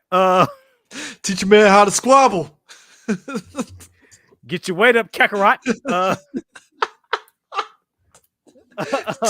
You're talking to Beerus like that. Beerus like, what the fuck did I do, man? What the hell? Like, what did he say? Fuck me for? Fuck me. What the hell did I do? Bro. Yo, she's not a bad guy. Yeah, that was. She also tanked Johnny Sorrow without his mask. So I'm like, fuck you. Yeah, Fuck you that's. forever. Yeah, It's.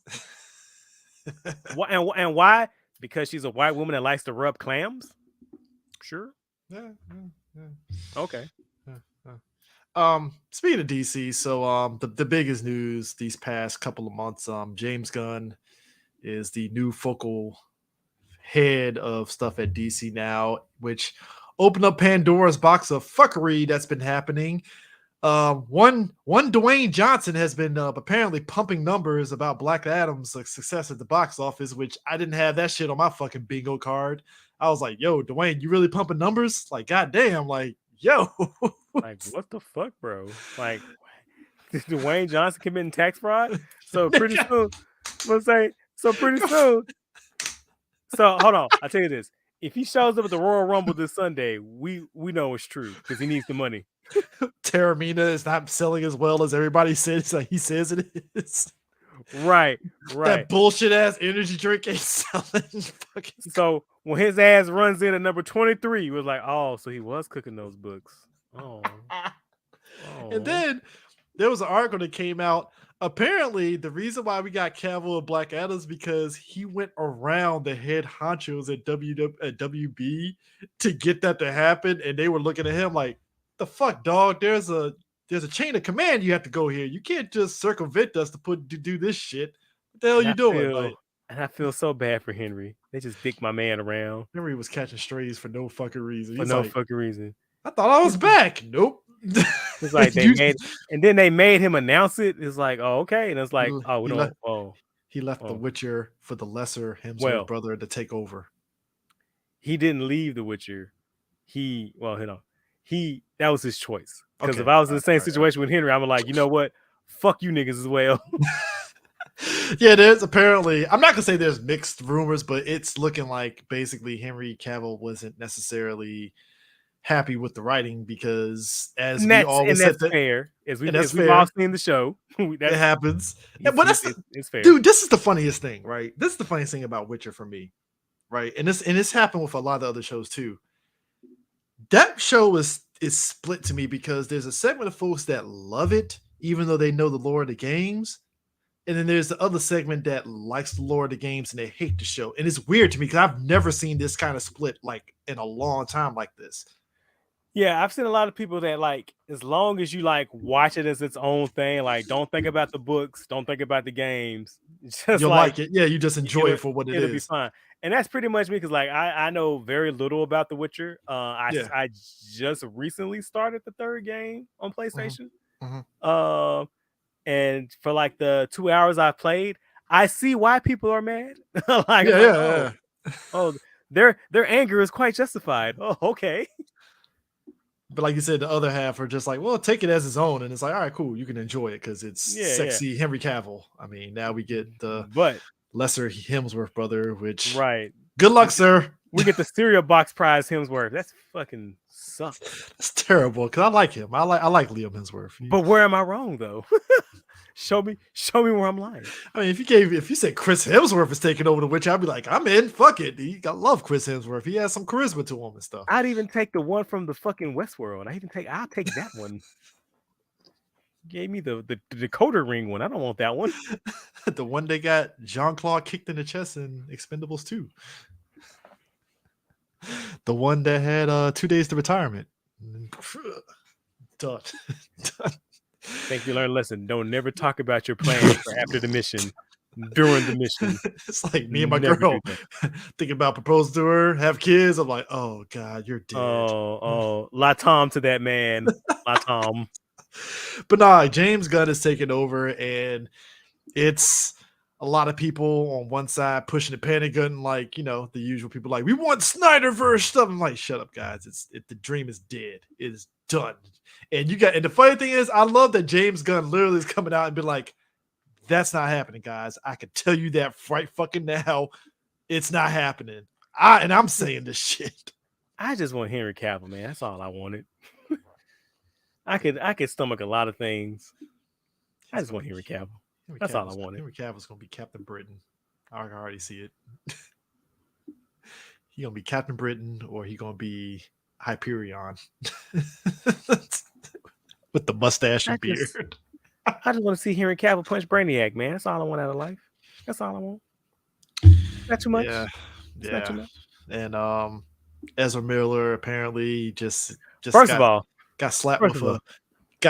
the don't do it again fine. And I'm like, that's it. So- all the fucking bullshit. He gets come back like, what the fuck? So CJ, one or two things are going on. Either A, they know where the bodies are, Thank you. or B, what that mouth do is impeccable. I mean, I'm assuming it has to be both because there is no way in hell that they are just getting a slap on the wrist and there's not anything that's going to happen to them. My man was on a tear of anarchy and chaos. This is not hyperbole. They were literally a cult leader. Literally kidnapping children. Kudos to you, Prime, for the first off, plus 50 points for the pronoun usage. I saw that. I have to Yes, I saw respect. Gotta respect them. That's what they choose to be called. I have to respect their Gotta choice. respect the pronoun. Gotta Respect the person. I mean, don't respect the actions, but I gotta give the person. If that's what they want to be called. That's what they want to be called. They had a reign of terror. Just a fucking terracon, so to speak. A tornado of carnage And running through the countryside. and the net result, $300 fine. Don't do it again.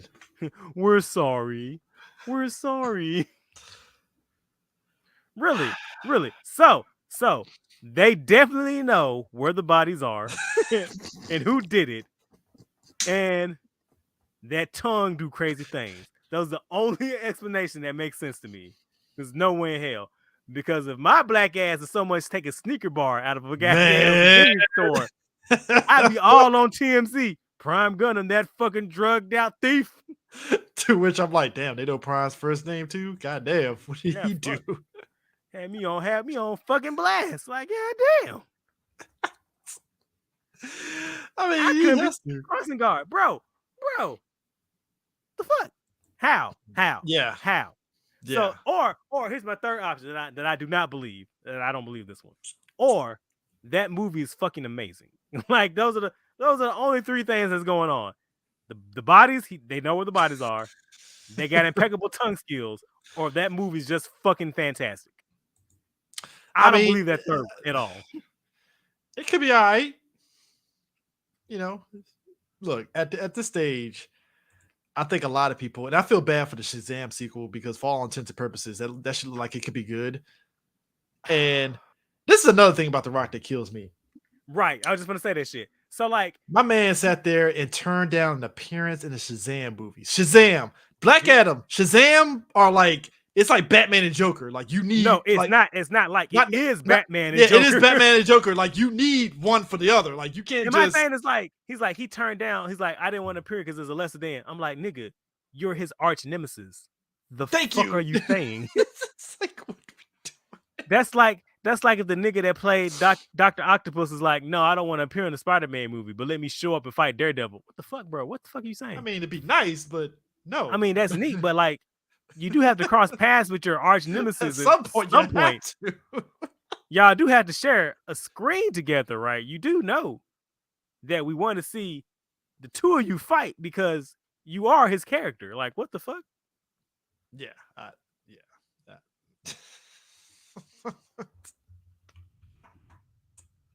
I don't get it. I don't make it make sense to me. That was weird of The Rock. And the funny thing is, when you watch Black Adam, because I recently watched it, like the Shazam stuff is there, and it's like, that was probably the strongest material in this movie, and yet like you really like. All right, Rock. That's a weird flex, but okay, because he was really trying to pivot it to Black Adam versus Superman. I'm like, for why? Like, well, they're friends. Who is it? Whose wife is whose agent? I forget which. The Rock's wife is both of their agents. Okay, so yeah, there you go. Yeah, and that's fair. And I mean, we could have the cake. I mean, you could have just say, hey, It already exists. It's called Shazam Superman First Thunder. Yeah. Just make an adaptation of that. Just do that. Look, We get the best of both worlds.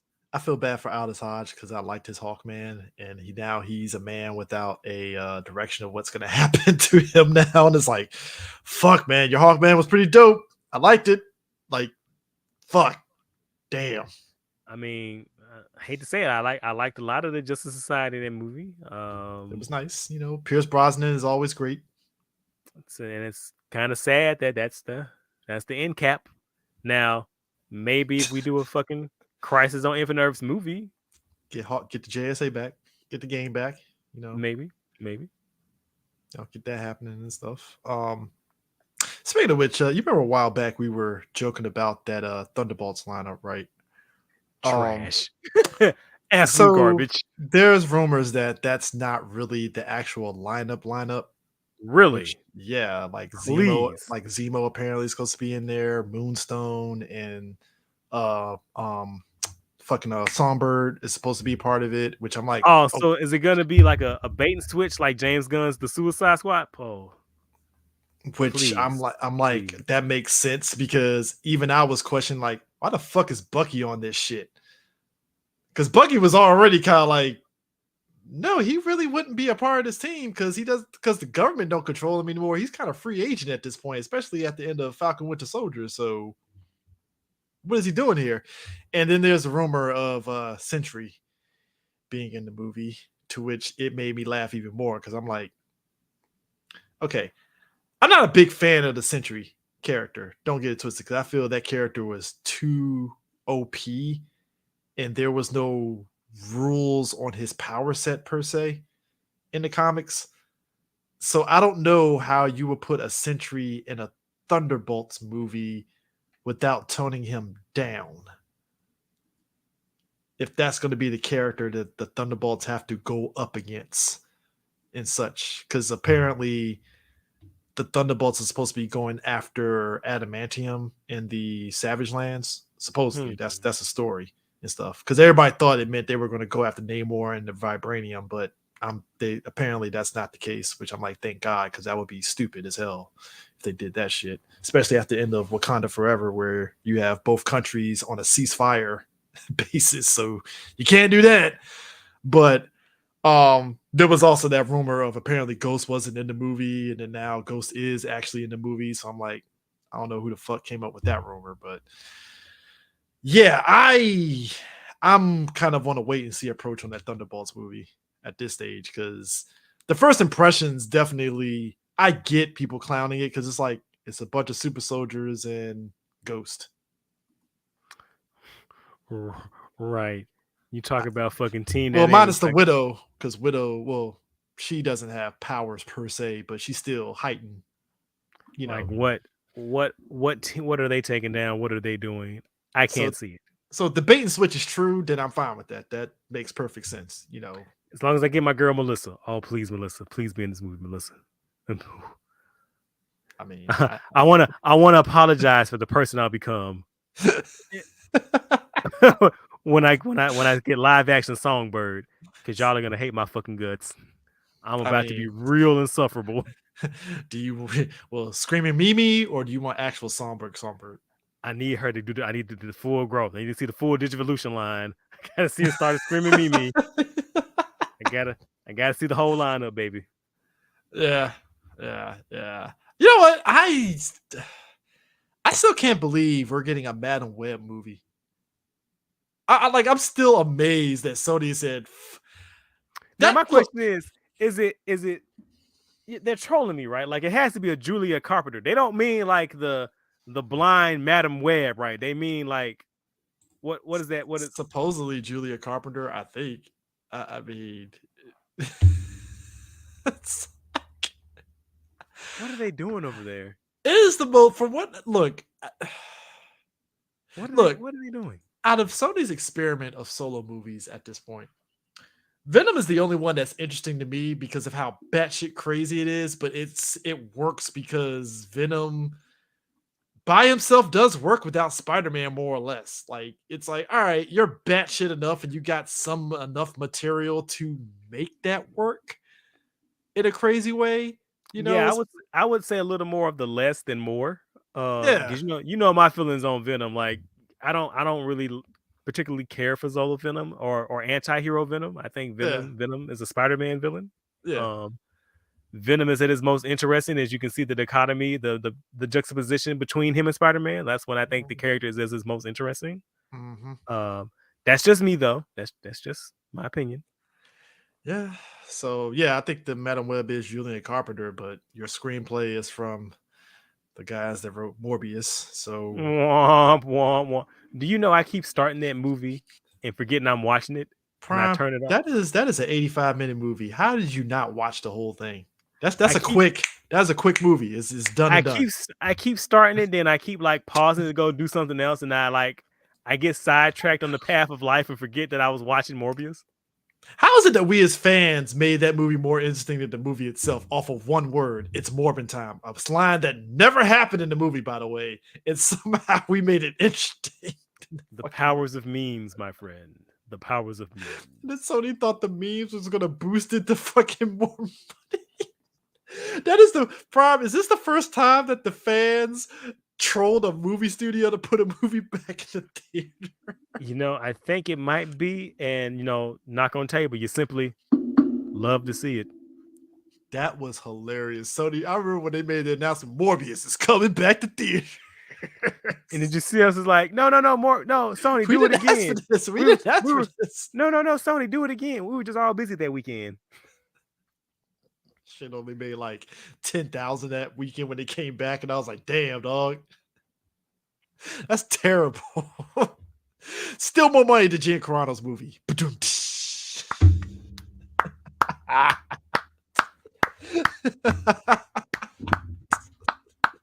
Fantastic. And yet Jared Leto still gets work because he's doing that Tron fucking sequel. Who the fuck at Disney was like, hey, the guy that did Tron Legacy really wants to make another Tron movie. You know And what? they took him away, and we get no Daft Punk, and we get some new director. And I'm like, I already don't care about this movie. You took Daft Punk away, who made that, like, you took the director that had a passion for Tron Legacy. Say what you will about Who the wanted movie. to make them? He was on his knees begging to make this He's like, let me third finish this. movie. He's like, let me finish this movie over here, and I'll be right back with you, Disney. Just hold the line here, and I'll be back. And Disney was like, nah, we're gonna go we with this need guy some over Jared here. Leto. I was like, Disney, do you like money? Do you hate money? Do you hate money? I guess it's like, nah, we got enough of it. We got Star Wars in this. Do whatever. We got Star Wars.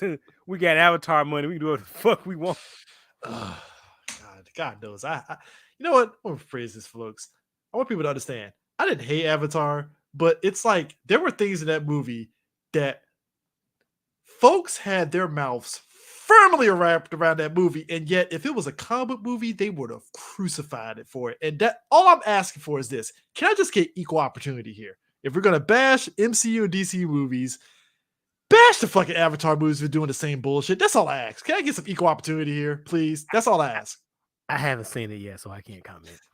Just wait for it. Just wait to watch it from your home video, your big TV, and you'll get the same effect. That's the same thing I'm doing for Black Panther as well. I'm just waiting. Hey! Black History Month is next month, Prime. That's when you get to watch Wakanda Forever. Bet that's. I swear. Is that when they're waiting to release it on Disney Plus? Yeah, it's coming out next month, and it's also coming out. You lying to me, bro. And it comes out in China next month because China. You lying. Dead ass. Hold on, you fucking with me. That can't be true. You didn't see the trailer.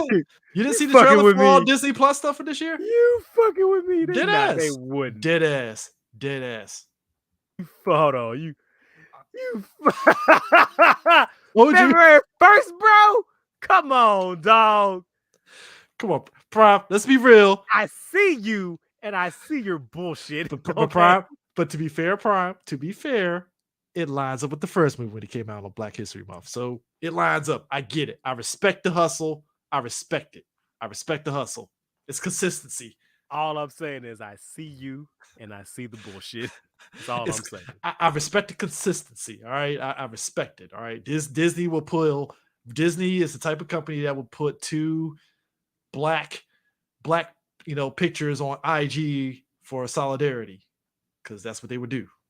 Just saying, that's what they would do.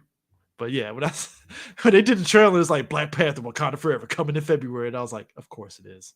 Because Of course it is. of course, why wouldn't it? Why would I expect anything? I respect the consistency. It would have been great. But yeah, speaking of which, so China apparently is because so lo and behold, China is getting hit hard with COVID, which means that they're not really releasing movies during this whole holiday they have over there. So they are finally taking away their embargo on Disney movies, and they're allowing them to put out their movies in China now. Finally, and I'm like, okay, hopefully, there's no caveat with that, but I'm pretty sure there is a caveat. Like, hey, Disney, take out that gay stuff in Wakanda Forever, which I'm like, what gay stuff? What the two black women talking to each other like they're a couple? Is that what you want them to take out? Like, which in and of itself I feel is stupid, because it's like, why are you asking them to take out that? Because it's not really what you think it is. But I'm not in charge of a movie studio, because I would have still stood my ground on that one if I was Disney. But money, I guess, but I think Ant-Man is supposed to be coming out 3 weeks after Wakanda Forever comes out in China, which I'm like, all right, cool. So that's happening on that front. Oh, let me ask you this. So you watch Sandman. That's another show just like Witcher that is very split. What was your thoughts on Sandman? Because you watched the whole thing, right? I did. All right. And I think I've said on here, and I've said a lot on Twitter, that Sandman is one of my favorite comic book series. Like, I used to read the whole thing from start to finish once a year. Mm-hmm. Okay, so a lot of complicated feelings. So, for the most part, it's a pretty faithful adaptation. They do make a couple of changes. They remove some DC characters and don't remove others for some reason. But whatever. And the first like 3 episodes are fucking terrible. It's no other way, but like I saw you tweeting through it, so it's like it's just bad. Like there's no other way to say it. Like it's fucking awful. It's like it was a chore to get through. But then like it kind of picks up a little bit. Then it has another really just terrible dip in quality. And again, I'm coming at this from someone who, like, again, Sandman is one of my favorite comic book series. So I know these stories and most of the stories inside and out. And I had big expectations, especially against a lot of my favorite moments. Some of them delivered, some of them didn't. And that's okay. But now having seen it, one of my biggest contentions, and it's about the whole, it was not even a race swap thing. It's like, because they did race swap some characters. Yeah. But my whole thing about that is especially considering with the endless, the dream and his family, is that like, it's not that they were being portrayed by people of different ethnicities, is that they should all have pearl white skin. Yeah. Like they should all look ethereal. They should all look otherworldly, because there are shots that they do that they try to replicate the comic book panels, and it looks fucking laughable because they just look like fucking hipsters from Oakland. Like they don't look like I think you pointed out the one scene where they were on a park bench. I think you had to like the screenshot of that. Yes, like, that's one that I did. That's one that I did. It was like, is cinematography a lost art? Like it varies from project to project, but you're right, it is. And it's like I didn't get the sense of like, okay, so the guy that plays Dream, like I don't like him. He doesn't have the presence, he doesn't have the stature. Like that's not the Dream. And again, I know that's not his fault, because again, I've lived with these stories for years. But he does have the voice, so I'm pretty sure that's probably why he was cast, because he does sound like Dream, but he doesn't look like or have the presence of Dream. And so there are scenes where he replicates or says something from the comic books, and they try to do a shot, but like I say, he just looks like some random ass dude from Portland. Like he doesn't. Tom Sturridge. Like I'm not filled with the sense of like wonder and awe. Like they didn't even keep the Starfield eyes. Like there are so many cool panels where like he looks and he does like this 1,000 eye stare and he says some of that some ethereal otherworldly dream shit, and you just hear the voice and you're reading like, oh, this is so good, I can't wait to see it. And then this skinny fuck does it, and I'm just like, oh. That's what I told you when I did the whole thing like months before it got announced as happening, and I remember watching it, and I was like, I couldn't make heads or tails of it, and I remember was like, I'm pretty sure if Prime watched this, he might have mixed feelings on this. So the fact that like I was kind of right that I knew I was right on the money when you were like, hey, I have mixed feelings. I was like, I expected that to happen. Because like there are things that I think it does really well. I like Jenna Coleman. I fucking hate her, Joanna Constantine. Both versions are just the present day one. The present day, now the Victorian one, she's dope. Now that one's Victorian one was dope. Bro. Yeah. That's a bad bitch. Like that was up right there. That's cool as fuck. This fucking modern day discount, fuck off. That shit's lame as shit. Discount Constantine. It's discount Constantine. Get the fuck out of here with that shit. And then like it's so fucking weird, like, cause I say the reason why they did that because they're like, oh well, Constantine is a very intricate part of the story. And I'm like, no, he wasn't. Like, Neil Gaiman, are you fucking gaslighting me right now? Because sir, I read Sandman, and he was only in that 1 or 2 issues. And if you're saying he's important, so then also the Martian Manhunter should be equally important because he was also in those same issues. And I think he was also in like a gag panel with Death, like how to teach people to put on a condom. Anyway. So like it's just really weird, like how they pick and chose what they thought was important and what wasn't. Like they completely rewrote the fucking storyline with the well, in the show they made it with what's the old girl's name? I'm gonna call her Verity. Is it Verity? It might be Verity. The Dream Vortex. Fucking spoilers for a 30-year-old comic book and a TV show on Netflix just came out that you all binged the day it came out. So they completely altered the storyline because in the comic book it was first also that shocked shit out of me that they killed her mother and made Lyta her traveling companion, Wonder Woman's daughter. Yes, that's Wonder Woman, Earth 2 Wonder Woman's daughter in the comic books. Forgive me, y'all. I'm about to get real deep in the weeds right now. So I'm just gonna need y'all to buckle up, folks. To bear with me here. So they kill Homegirl's daughter. I mean Homegirl's mom to make Lita her traveling companion, and they tourniqueted the story of Lita and her husband because in the comic book it wasn't old girl's brother who was the Sandman. It was Homegirl's husband who was the Sandman, who did like a full Adam West using that character as the Sandman too. Anyway, whatever. So like they made a really, really, really weird changes, and I question the changes they made because usually when you make a change, it's to better the story for the adaptation or the medium that the adaptation is being told in. But I feel like this didn't. So I don't know. Like I said, I have a lot of complicated and complex feelings about all these proceedings. I'm eager to see how the next season is gonna go, and also whoever did the casting again, whoever did the casting for the Endless, I want them to know I hate them. Like I think the only one that they got right was Desire. Like that's the only one that I was like, oh, that's Desire from the comic books. That's what's up. That's what's up. The rest of these motherfuckers so far, like this, like who decided to do that for like Despair in the comic books?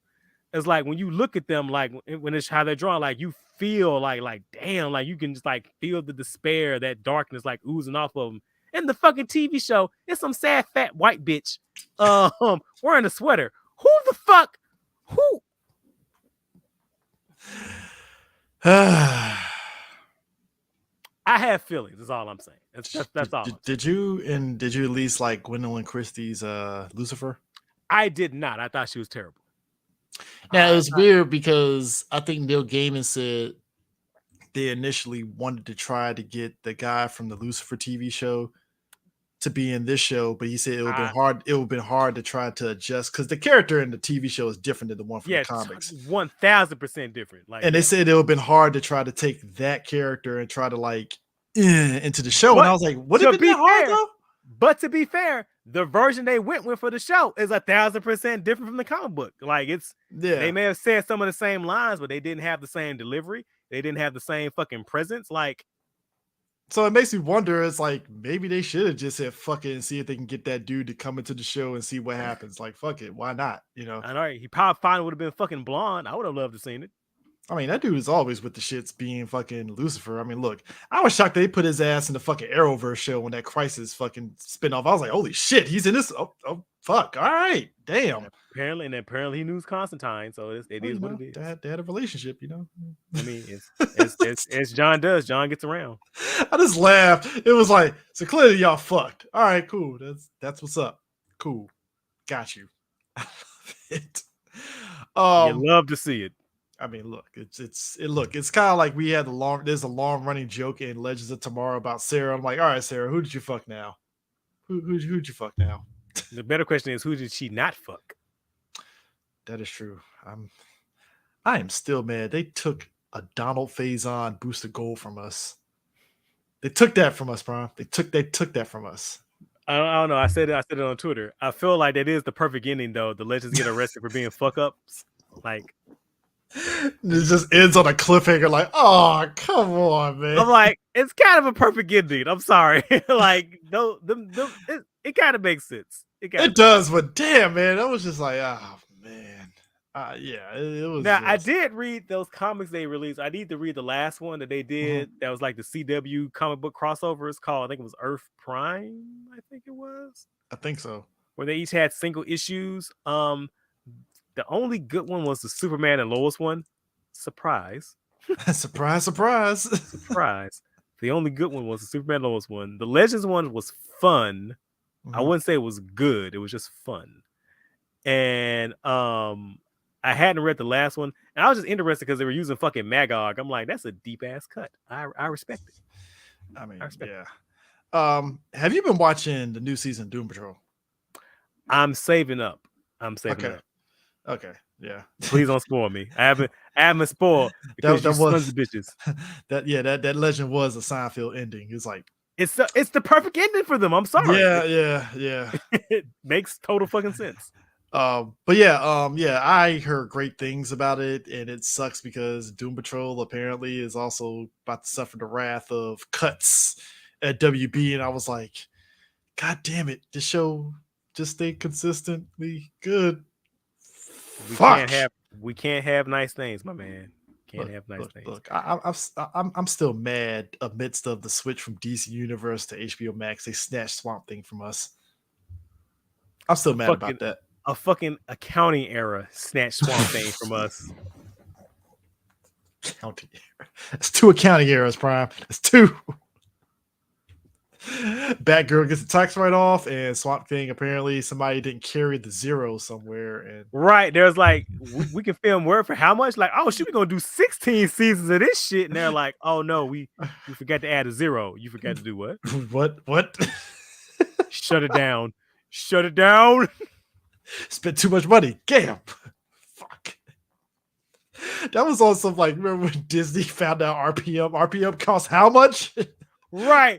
They was it by episode, was it 15, 16? They rolled in, was like, Dude, excuse me? Midway through RPM, when it was cooking like hot grease, Disney's like, wait a minute, time out. How much money Hold on. spending? You spent how the fuck much? You blew up think the how fuck many not. cars? I think the fuck not. Not on my lot. I got Marvel coming in. What the fuck you doing? Shut it down. Shut it down. I need to finish reading that fucking book about the production. Because I know it has to be some gold in that shit, right? Bruh, they really did do what you said. Not on my watch. Not here, baby. Disney took that Marvel money and forgot about Power Rangers for like a season and a half, and they were like, well, wait a minute. They looked at their fucking budget, they looked at the fucking books and was like, hold on. Where is this money going to again? I'm gonna Power say, Rangers. What? They wanna rent how many cars? What the fuck is a Pua What do we? How do you say this? Pua Ranger? What? Wait a minute. We still got Power Rangers? Whoa, whoa, whoa, whoa, whoa, whoa, whoa. Shut that shit down. Rent it in. Hold on. If you don't go down there and give these niggas these 5 Twizzlers and this 6-pack of Jolly Ranchers and tell them to shut that shit up. Oh man, that's why we got that bullshit MMPR revision shit. Because they wanted to give somebody fucking MS Flash and said do some shit with it. I will say this, CJ. If I ever meet the person who edited that MMPR G2, shit called a GT. wear a cup. That's all if I ever meet you face to face. And pray I never learn your name. Pray that I never learn your name. How about that? So it's for all of our safety. That's all I'm saying. Because I'm going to jail that day. Between you and me. You go to jail. Shit, I go to jail. God damn. Like, just you see that rumor about Jason Momoa apparently trying to be Lobo? That's also part of the whole James Gunn shit that's going down there. And I'm like, so I swear, like WB has to be the dumbest fucking company. So you about to get Base God Aquaman again, and they just like, nah, Hold on. Lobo. Aquaman made $1 billion, and y'all aren't giving that motherfucker no support. That movie had problems, and it made $1 billion. That was 3 movies in $1 billion, and I'm like, the fuck? And y'all not gonna like capitalize? Y'all not gonna, lean into that? Y'all are not gonna elevate his profile? Like, Prime, I'm still mad that we could have had the Deep movie featuring fucking based black man. And that's my thing. Like when they announced that shit, that's why everybody was like, why are they doing it? Like, look, I like the trench from the comic book. The trench, I said the trench, damn. I like the trench sequence from the Aquaman movie. Like, that's one of my favorite parts of the movie. But I was like, a whole ass trench horror movie? That's kind of. And then when they said Black Manta was going to be in, I was like, all right, fuck. Why didn't you lead with that? Why didn't you just say, you lead with that? Oh, we're sorry, it's a Black Manta solo movie. Yes, please. Thank you. Give me that, please. Put it in my veins, please, right now. I will watch that because I like Yaya. He was a great Black Manta. I will buy several copies, 3 for the house, 2 for the car. Please. No, they just said no, and now, granted, it was rumors, but it from all intents and purposes, from all the news that's coming out now, I feel Jason Momoa is still going to be Black Manta. I mean, why is it Black Manta? Aquaman. I was going to say, you know what? I'll watch it. All right, let's see it. Nah, it looks like he's going to be Aquaman, and it might be a situation where they might make Lobo like CG, and maybe he just voices it. Which that's not unheard of because there are actors that double dip in superhero movies. I mean, fucking Michelle Yeoh got 2 Marvel checks, Guardians of the Galaxy Part 2, and boom, she's in Shang-Chi. So it's like, all right. Or homegirl who was in the Captain Marvel and the Internals. Yeah. Or here's my thing. Like it boggles my mind. Oh, the big one, fucking old boy that was in Shazam. And then he said fucking Captain Marvel and Guardians and shit. Digimon. Digimon too. I was like, my man getting DC and Marvel checks. Bless up. Was he also in Black Adam? Yeah. That movie was good. Yo, he's in the sequel to Shazam. He's like, give me them checks. Give me them checks. Comic book money. I don't give a fuck. Actually, no. It's the Winston thing. If there's a check, I'm in. Brother, I believe whatever you tell me. You want me to be Black Superman? I will do it. You want me to be fucking Garfield the cat? Let's fucking go. Give me that. Cash you checks. Prime, do not do that. If they say he's Heathcliff, I'll be like, I'm in. Fuck it. Digimon Hansu's Heathcliff? All right, cool. Hell no. We both know he'd be Felix. Come on, baby. Man, bruh. Look, first off, Heathcliff and the Alley Cats had no business being as base as that was. Just putting it out there right now. That was the greatest shit ever. So yeah. But nah, it's yeah, dude. So if you told me Momoa was voicing a CG Lobo, I'll be like, all right, cool. That makes sense. Get your checks up, buddy. Sure. Now it also kills me that one of the best versions of a Lobo that we ever got was on a goddamn sci-fi TV show. They took that show from us, Prime. They took Krypton from us. Krypton had no business being as good as it was. I was just gonna say, like, that show's pretty decent. Like, I didn't hate it. And that was that was the one with the Black Zod, wasn't it? Mm-hmm. Which is what Young Justice took itself from. Mm-hmm. Which, funny enough, funniest shit ever is our boy Metron trolling the fuck out of old boy at the end. I fucking died on that shit. He was that like fucking teleportation. I was like, oh, well, we know how this ends. My man was like, oh, I get to kill Superboy. Hold on. The fuck? Ah, shit. And then just Metatron was like, and I win. I was like, that lines up. That makes sense. Yeah. He's petty. Yeah. Cool. Kind of feel bad for Greg Wiseman because Young Justice apparently is on the bubble still. I'm like, here's my thing. Greg, stop having your zingers with Darkseid at the end. I think that's your kryptonite. I'm doing this. You Stop gave us putting Darkseid in your zingers. Stop doing that. Dude, not even that. Darkseid with fucking Mary Marvel, Dark Mary Marvel, and Supergirl. And I'm like, so you just gonna leave us with that shit? And I'm like, the hell, man? Like, this is dog, that's even worse. Not in a bad way, but that's even worse than fucking Vandal Savage and Darkseid doing a handshake, and we're all like, the fuck, man? The hell? No, I think what's worse is that Norman Osborn got away scot-free. Spectacular Spider-Man. It is Norman wins. Norman wins. That's how that show ends. Yeah. Did you see that the Into the Spider-Verse 2 trailer with the Spider-Man Unlimited was in it? I have not. I marked out at that shit. That motherfucker's in that movie, and I was like, holy shit, Spider-Man Unlimited. Yes. When you said Spider-Man Unlimited, I was thinking about that goddamn mobile game. But yes, Spider-Man Unlimited with the dope ass costume. Yes. Yes. I saw that. I was like, oh, he's Into the Spider. Okay, shit. All right. So is Toei Spider-Man. Let's fucking go. If they put that fucking Toei robot Spider-Man in that fucking with his robot, with his giant robo. If they put Leopard, I think Leopardar has been confirmed. I think he's gonna be in it. If he's in it, that's a 10 out of 10. That's 10 billion spider bucks. Let's go. It's a Spider-Man sweep. I was already marking out at the fucking comic when they put him in it and shit with the robot too. I was like, you put that shit in a movie.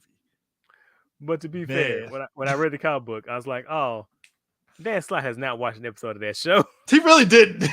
He ain't watched none of that. Why was all his dialogue from the fucking memes? I'm like, come on, Dan. Come on, Dan. He had an intern that slipped him a screenshot of it and was like, damn, put that in there. And he's like, all right. Like, why is he talking in just memes, bro? What the fuck, bro? Come on, man. I mean, I like that they put Spider-Punk in the movie and they're getting old boy to voice him. I'm like, yeah, that makes sense. Makes perfect sense. I mean, I don't know if it'll be as good as the first one, but I'm expecting to have a lot of fun with it. Yeah, I mean, animation. I love that it's opening it up that they can do a lot of crazy ass shit. And I still love the stinger at the end of the first one with the Spider-Man pointing at Spider-Man. It's like, why are you pointing at me? I'm pointing at you. Now, I will say, if they give it to me, I'll take an entire 2099 movie in that animated style. Bro, the fact that they even acknowledged 2099 at the end of the last movie, I was like, oh, we're doing this? Because they be doing Miguel so fucking dirty. I'm like, oh, if y'all remember Miguel exists? Oh, okay. I mean, last time we got anything with Miguel very heavily was that video game? Was it Edge of Tomorrow or Dimensions? Edge of Dimensions. That was a bizarre ass fucking plot twist, folks. Evil Peter Parker. Oh, gasp. Gasp and shocks.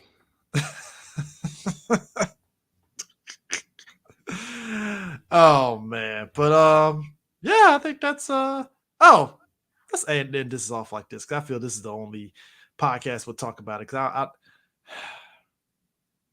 okay, I need shows to stop doing Harley Quinn versions of other properties. The Velma show. Can we not?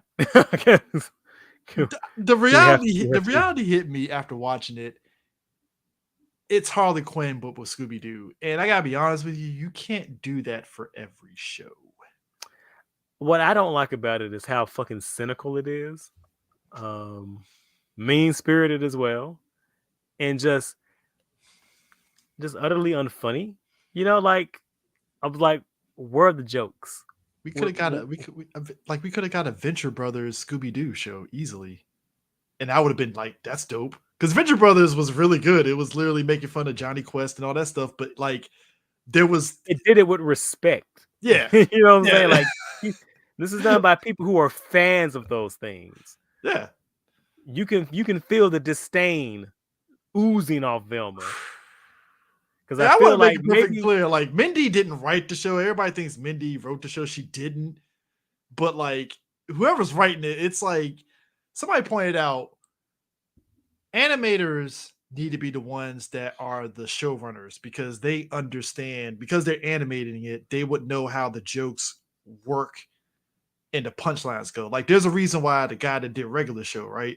He's the animator for regular show. So he knows how those punchlines and jokes work 100%. And it seems like the writers, like you said, they're very cynical about it, but it's the execution of it isn't hitting like it should.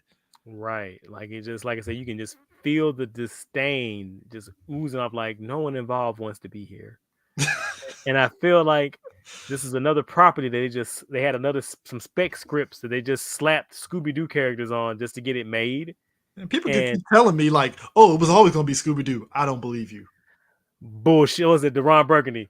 I don't believe you. I don't believe you because there's Bullshit. no way you could tell me that they thought of Scooby Doo from day one when they wrote the script for this. There's no way in hell. No way. Not possible. Show me proof. Show me proof. Yeah, show, right show now. me the work. Show me the work. I need to see citations. Let me see your notes. Cite your work. Cite your work. Let me see it. Ain't no fucking way, Bo. Ain't no fucking way. Yeah. I'm not gonna go into it. It's like I'm not gonna go hard to paint on Velma. It's just I just realized it's not for me. But the whole Harley Quinnism But of it is just they advertised it as it was for us. They were like, "Oh, this is for adult Scooby Doo fans." No, it's not. But there's current Scooby Doo shows that do what you're trying to do And do better. way better. Or here's my idea: instead of wasting money on this shit, HBO just put a pup named Scooby Doo on HBO Max. That's all I'm asking. That's your villain. That's your third villain arc with HBO. They haven't put a pup named Scooby Doo on it. How do you put every other Scooby Doo but that one? Like, how the hell does that work? And look, I'm also mad because I've said how many times have I said this on Twitter? Why doesn't HBO Max have a Scooby Doo hub? Why can't I find all my Scooby Doo in one place, bro?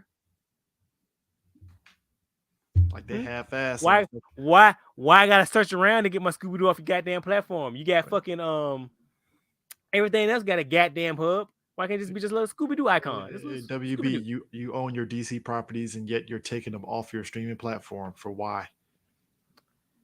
Isn't the Justice League shows about the anime shows about to come off fucking HBO Max? See, this is why I still got my DVDs. I'm saying you can take this shit all live on day. I can watch this show whenever I damn well fucking feel like. I might buy the Blu-rays just cause, but still. Yeah. Look, I'm gonna get the Blu-rays too because I want to make sure I have the show on multiple formats. Yeah. But that's why I'm always telling people, streaming is not forever. If you like a show, you like something, get it, buy it. That's why people ride the pirate wave sometimes. It's understandable. Sometimes you gotta let the flag of Harlock fly, especially in situations where they actively take down the material and they don't make it accessible. Like I had no skin off my nose when I wanted to watch Dragon Knight. I was like, I gotta fly the flag. Gotta fly. Yeah. Sometimes I have to. I mean, can't get it nowhere else. Like, I mean, go ahead. I was just talking to one of my boys. Like, some of those shows, I don't feel bad about it because they don't give me an alternative to get it. When they do give me an alternative to get it, I'll buy. Like, if I were to pan this camera around and show you my fucking Toku shelf, like, I don't feel bad about that shit because when it's made available, I get it. Until then, they're slowly starting to come around. Like I said, we always talk about Supro and Morphin Metacast, how they're making Ultraman available to where you're like, is there a reason for you to pirate now? Because I can get the physical copies of it, and Star Factory is slowly coming around to it. Thankfully, it's slowly but surely getting there, and that's the power of physical media. If you make it available, people will get it, and that's what a concept. What an it's. I absolute mean, you concept. brought it up with Disney. It's like it would be nice to get WandaVision on DVD, like something. Can I get it? Like I would like to own this. Like I understand you're trying to, I guess, air quote, keep the value up for your streaming service, but like, bro, what the You fuck? can have both things and still work. It is possible. And I mean, what's your overhead? Because you've already made your money, but you've already technically made your money from the subscriptions. So like, yeah, it's and just it's not like, okay. I'm saying it's also like it's really weird with this because it's not like it's an alien concept of them to put shit in vaults and take shit out randomly. So like you do understand the process of doing like limited release physical releases. So like, yeah, I don't get it. I don't get it either. I mean, that's yeah, and I mean it's like that because I mean even on the anime front, at least those companies are finally realizing, yeah, maybe we should put these stuff on physical releases and stuff because that makes perfect sense. I mean, look, the fact that now if you're into Gundam, you can actually get Turner Gundam and all that stuff on Blu-ray. That's a big deal. Huge. Gundam X, same thing. Like that's a big deal. Huge. So you need that, and that's why on the comic book front, it's like all these shows popping off of there. It's like you need to get them on physical. Like I'm waiting for Doom Patrol to pop up on DVD because I'll buy the whole series. Yeah, I got seasons 1 and 2. I need to get the third. Wait, do I have season 2? Yeah. No, yeah, I got season 1 and 2. I'm gonna get season 3. Stargirl season 1 and 2 is on Blu-ray, I think. And I need to get Stargirl season 2 because I got season 1. Yeah, I need to get that. So yeah, it's the power of physical media is there. I mean, and you can't. There's no running away from it. It's going to be there, right? And I just read an article where some chick was talking about how like her husband was always right because they said they're moving across country, and she was trying to pare down their stuff to have like less to move. And she said she was looking at their thousands of DVDs and Blu-rays, and she's like, "Let me just donate and sell some of them." And the husband said, "No." He said, he might have her words, but he said, "Hell no." And she's like, "We can just watch it on streaming." And like he said, like he would not budge. He's like, other things he said it was okay, but when it came to those movies and TV, he's like, he would not let me touch them. And she said, like, now years later, as I'm watching HBO and Netflix take shows off, I'm like, damn, my husband was right. There you go. Yes, he was. Yeah. So she's like, even if I don't watch them, it's like just have that security. Because like even right now, I buy my physicals, I redeem the digital code, and I just watch the digital code and put the physical copy on the shelf. There you go. But I have the physical copy. It gives me security. Like it's right there. Yeah. I mean, you need those things and stuff. Oh, lastly. Okay, so I'm just gonna be real. People have finally convinced me I need to buy Midnight Suns because I'm hearing good things about that game. Really? Yeah, I'm dead ass. Everybody is saying that game is actually really good, and I had doubts. But I'm gonna let you be my canary in the coal mine on that one, bro. Yeah, I might end up buying that because, like I said, I'm not into card games like that. But from what a lot of people are telling me, like it's actually pretty. They do a good job of easing you into how the system works and stuff. And I'm like, all right, I'll get it. I don't know. I kind of like Metal Gear Acid, so it might be up my alley. Bruh, Metal Gear Acid. Now there's a name I haven't heard in years. Holy crap! Hold on. And that's not even a. And that's not even a. And that's not even a canon game. That's just a side story game that's like there. It exists. You still got your copy of Metal Gear Acid? Yeah. Hold on. You think I'm bullshitting? Hold up. Where that motherfucker at? Y'all think I'm bullshitting? Oh.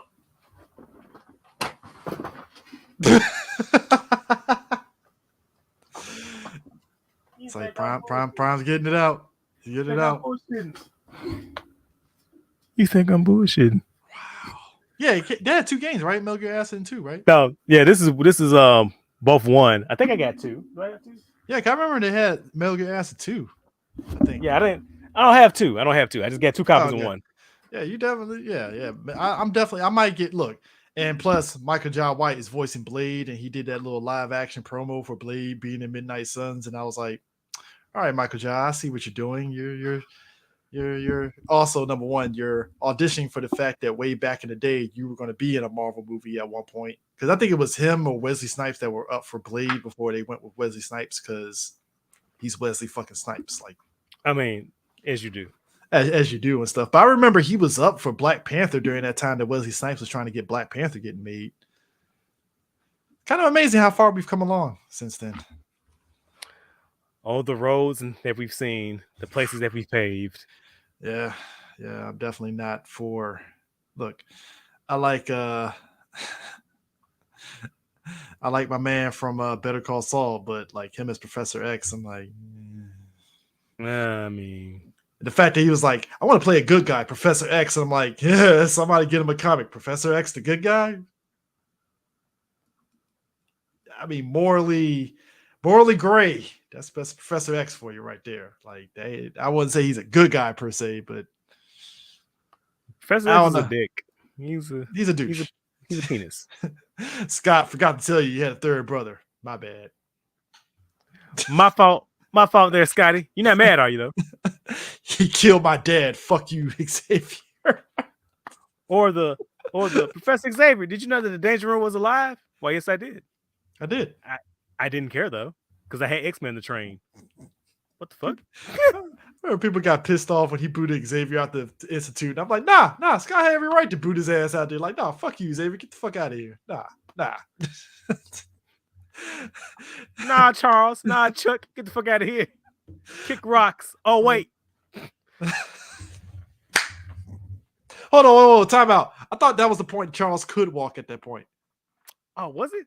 I think Charles could walk at that point, so he could kick rocks. I don't feel bad now. Okay. I was like, damn, Prime is being the ableist. Like, goddamn, like There's gonna come for me, boy. Prime Gundam on 3 Black Geeks is ableist. I'm like, damn, Prime, it was just a joke. Like, Jesus. I'm like, he's not real though. Why fictional character.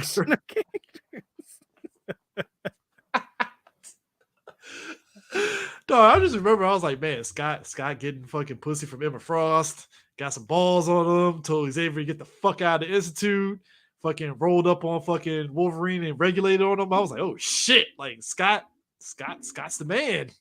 I'm so upset that the era of Cyclops started with fucking Josh Whedon. That kind of upsets me a little bit.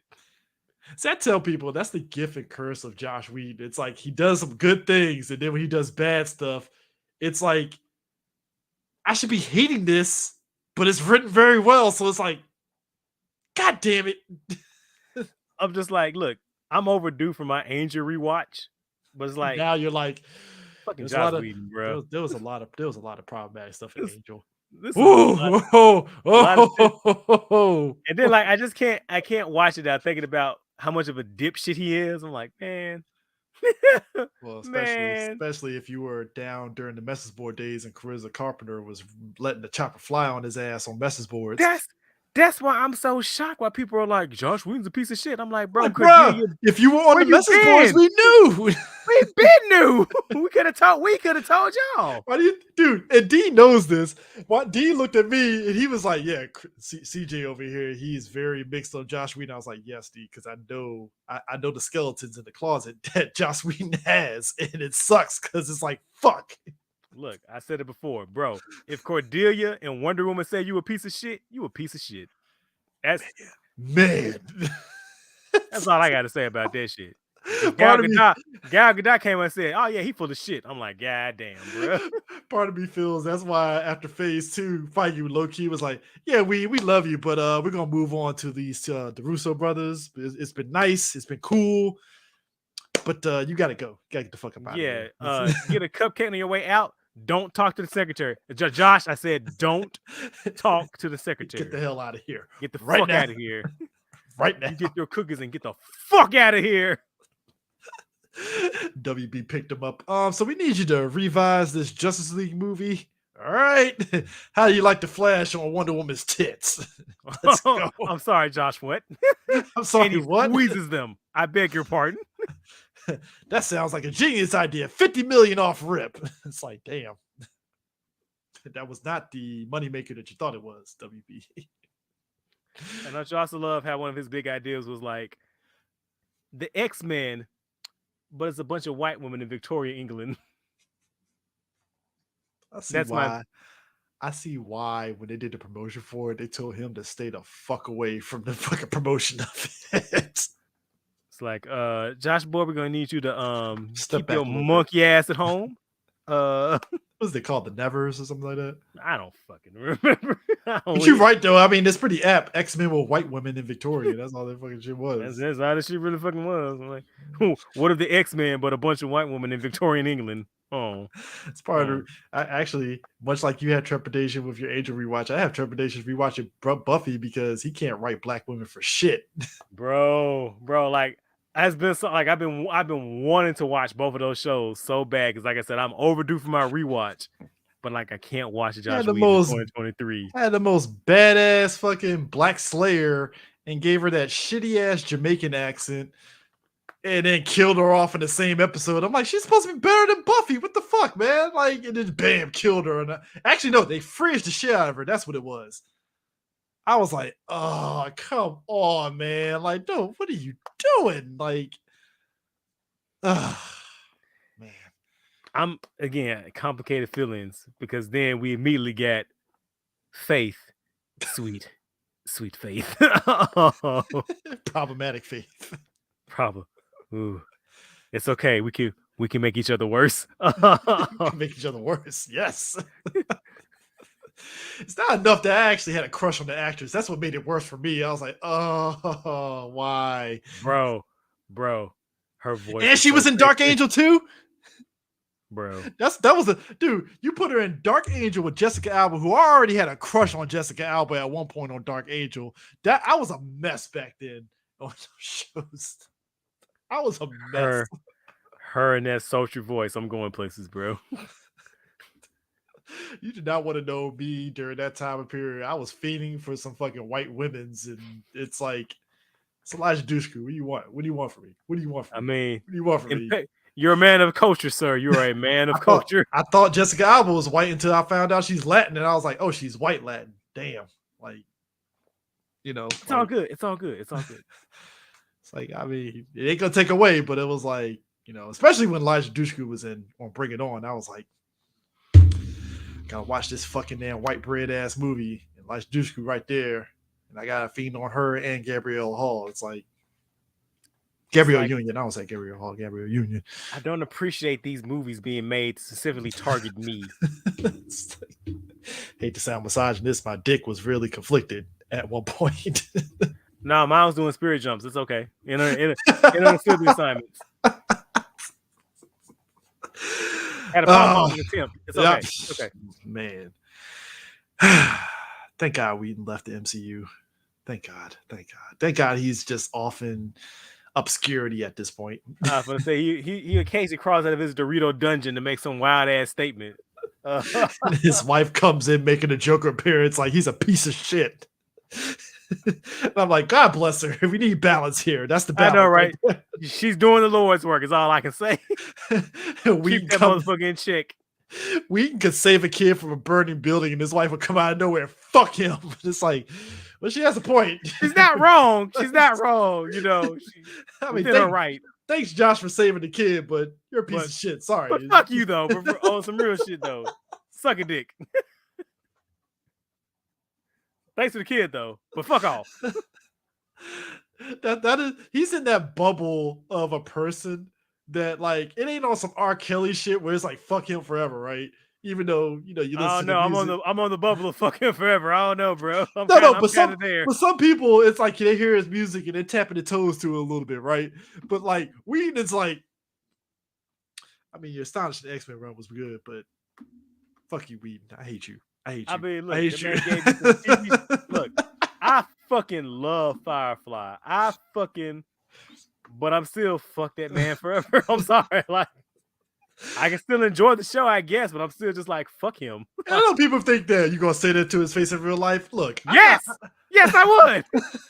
it's just I keep my distance. I'll be like, and just keep it moving. I'm not even gonna sit there and say, "Oh my god, no." It's just.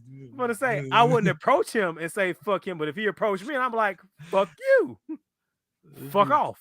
I will make it awkward very quick. So, Josh, you and Charisma Carpenter, this interview is over. Well, there you go. There you I go, was gonna folks. say I will look him dead in the eye. I'll never forgive you about the shit you said about Sarah Michelle Gellar, you son of a bitch. You motherfucker. His handler says, "Cut the camera, cut the camera." Get him out of here. Get him outta the here. hell out of here. You told us before this interview you weren't gonna say that. Did I? Did I really? But did I really? Did I really? I Who's said I to wasn't. say? I said I wasn't gonna bring up Charisma Carpenter, but you didn't say Sarah Michelle Gellar. So Gellar. there you go. Loopholes, baby. So I heard you don't like black people. What do you mean? What do you mean? Bro, let's first sit down. So you decided on the Martin Luther King Day to come out and slander a black man. What was your thought process there, sir? How did you think that would go down? Like, say what you will about curious. Ray Fisher, but that was the wrong day to do that shit. Like, at least, yo, dog, at least do the shit on like March 1st or March 2nd, at least. Like, fuck, man. Like, you know, I Let's wouldn't give like it a it. week after. Yeah, This just motherfucker, the day of. like day 2 of Black History Month. I'm like, bro, what are we doing here? I saw that shit and I was like, this is the most white man shit I've ever seen in my goddamn life.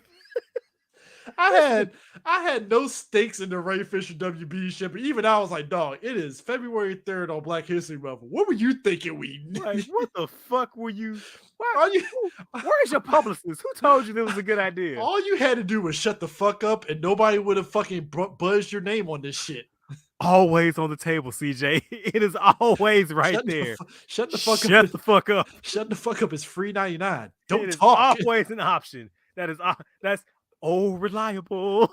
Just Shut don't the say fuck up. nothing. Don't put out a press release. Just shut the fuck up. Silencio. You didn't have to say shit. Count your Buffy At all. ducats and chill. I know, right? Get them Blu-rays and DVD checks. Collect them streaming, collect them syndication money, and you good to go, baby.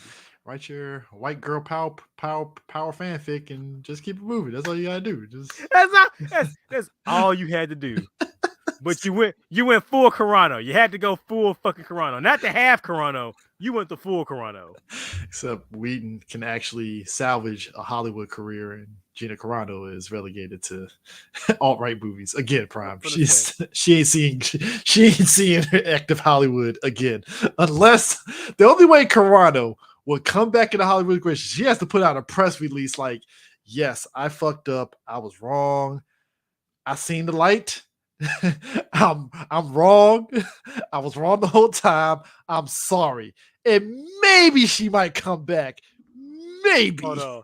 I'm calling it. I'm gonna give it 16 months, and she's gonna have an interview special on either Lifetime or NBC. Write it down. and that's how she gets into Star Wars. That's gonna be the start of her redemption arc. Write it down. 16 months. I was right about Vince McMahon. I'm gonna be right about this shit. Well, you're 50-50 on Vince McMahon for right now, but you're close. You're close. Hold on, bro. I called that shit to the month. You can't tell me I didn't. I got the All tweet. right, I can back it up. Fair. I called that shit down to the day. You know who's Now- still ain't gonna get a redemption arc? Kevin Sorbo. He ain't getting no redemption. Him and Dean Cain in the same bar right now as we speak. As we speak. I have never seen people triple down and quadruple down on their shit. And they had Dean Cain, especially, dog. You were Superman. You had I'm plenty like, of dog. options to back out of this shit. Plenty We of were giving- options. We were giving you the door. We wanted you to walk through it. We were like, dog, you You Superman. Superman. Come on. Yo. We'll excuse you because you were chasing them alt-right ducats. I get it. I ain't saying it's But right. But you super we gave you the option, bro. We held came it open for you. We were like, Dean, come on. I Dean, think come on. quadruple down, and you went after Jesus Obama too. Can't do that. You can't do Then that. then they wrote you off a Supergirl and killed your ass off screen.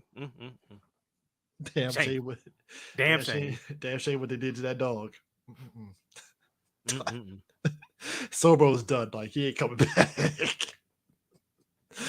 Sorbo went too deep down in the hole. He went way down to the hole to where I'm just laughing at the movies he's in. I'm like, bro, you were Hercules at one point. I'm gonna say, bro, you were my entire Saturday afternoon from most of my fucking childhood. You son of a bitch. Dude, Lucy Lawless excommunicated your ass. When Xena excommunicated you, you fucked up. Dog. I'm gonna say, when Xena say you a piece of shit, say no more. Say no more. I want people to know Xena and Hercules was like, they were actually doing OG Comic Cons, dead ass. Like Lucy Lawless, especially over in Europe, they were doing Comic Cons. Like you go to them Comic Cons, like Kevin Sorbo was cleaning up because it was him, Lucy Lawless, and what's his face from Highlander. They were killing it. Oh, I would say Adrian. Yeah, you're right. I think it's Paul. Was it Paul? Adrian Paul. Yeah, you're right. Yeah, Adrian Paul. Yeah, they were cleaning up on the Comic Con, especially Adrian Paul. It's like, yo, it's Highlander. Fuck it. So now Kevin Sorbo can't even get a line at Comic Con now. It's like, damn. I mean, he did it to himself. He has no one but himself to blame. Yeah, like I said, we can get his redemption run. They'll throw him another bone for another TV show, and then his wife will be around the corner. You know, he a piece of shit, right? Like that fucking mean dude rubbing his hand behind the tree. But like, so Josh, I hear you getting some work. You know he bullshit, right? You know he ain't shit. All right, Reedon, here's the check. Don't talk. Just stop talking. Oh my god, man. The people that we got, it is an anomaly just where we were at a society where we were really praising Josh Whedon as a feminist hero. Just thinking back on that. Like I wasn't personally, but that was I wasn't thing. either. That was a thing. Like, people were like white knighting this man, and I'm like, I don't know. I don't know. A balding white guy is a feminist hero? I'm gonna say, he looked, and the fact that he just mutated into like that type, you know what I'm saying? Like, guy. like the fucking evolution was remarkable to watch. You know what? The picture that got me? It's a picture of Whedon in a hoodie, and he has the Captain America shield. That's what it did it for me. I was like, you transform into that comic book guy.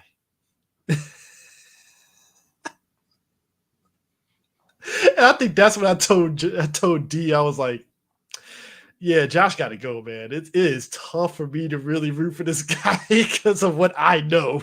It's tough.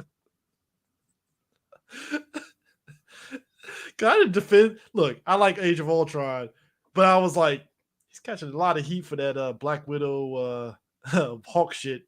Can't save you there. I don't have to kill you, but I don't have to save you either. You're on your own, Josh. I just for to say, like, you know, just because you point it out, that doesn't give you permission to then do it in your movie. Yeah. That's not how that works. It's not just no. It's not how any of that works. No. Was the hate overblown? Sure, but you know what, Whedon? I ain't saving you. You gotta eat that. Bad.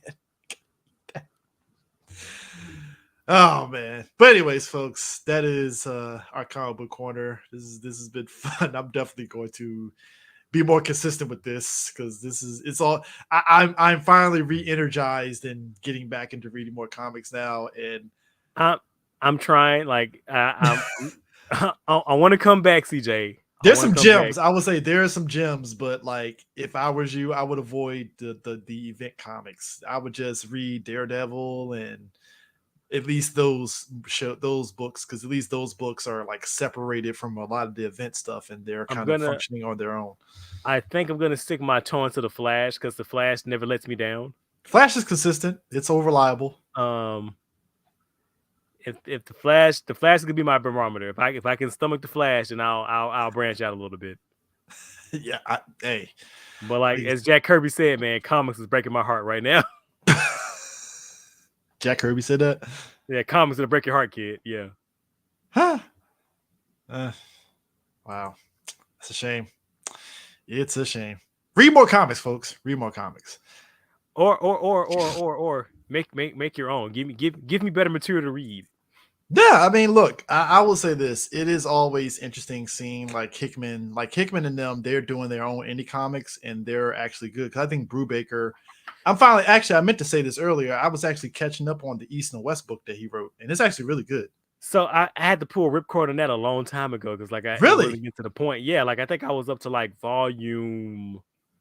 Dude, I was like deep in like the sun had just came out of that apocalypse bubble, So it's like and he had is that the 4th volume? no, I think that was like it was deep off in. It was like the 8th or 7th, I think. Because I was reading singles. Okay. So No, because I'm thinking in trades because that's why I've been reading with the trades. That's why I was like, that sounds like that might been. was it the 4th? Because like I felt like I was deep off in like because it was just when the sun had came out of the fucking bubble and he had the fucking balloon. Yeah. That's around where I was like, you know what, I can't. This is you taking too long, Kickman. I'll come back. Yeah. I was waiting for it to end, and I never heard that it ended. Yeah. It went on hiatus. That and fucking Manhattan's Project. Mm.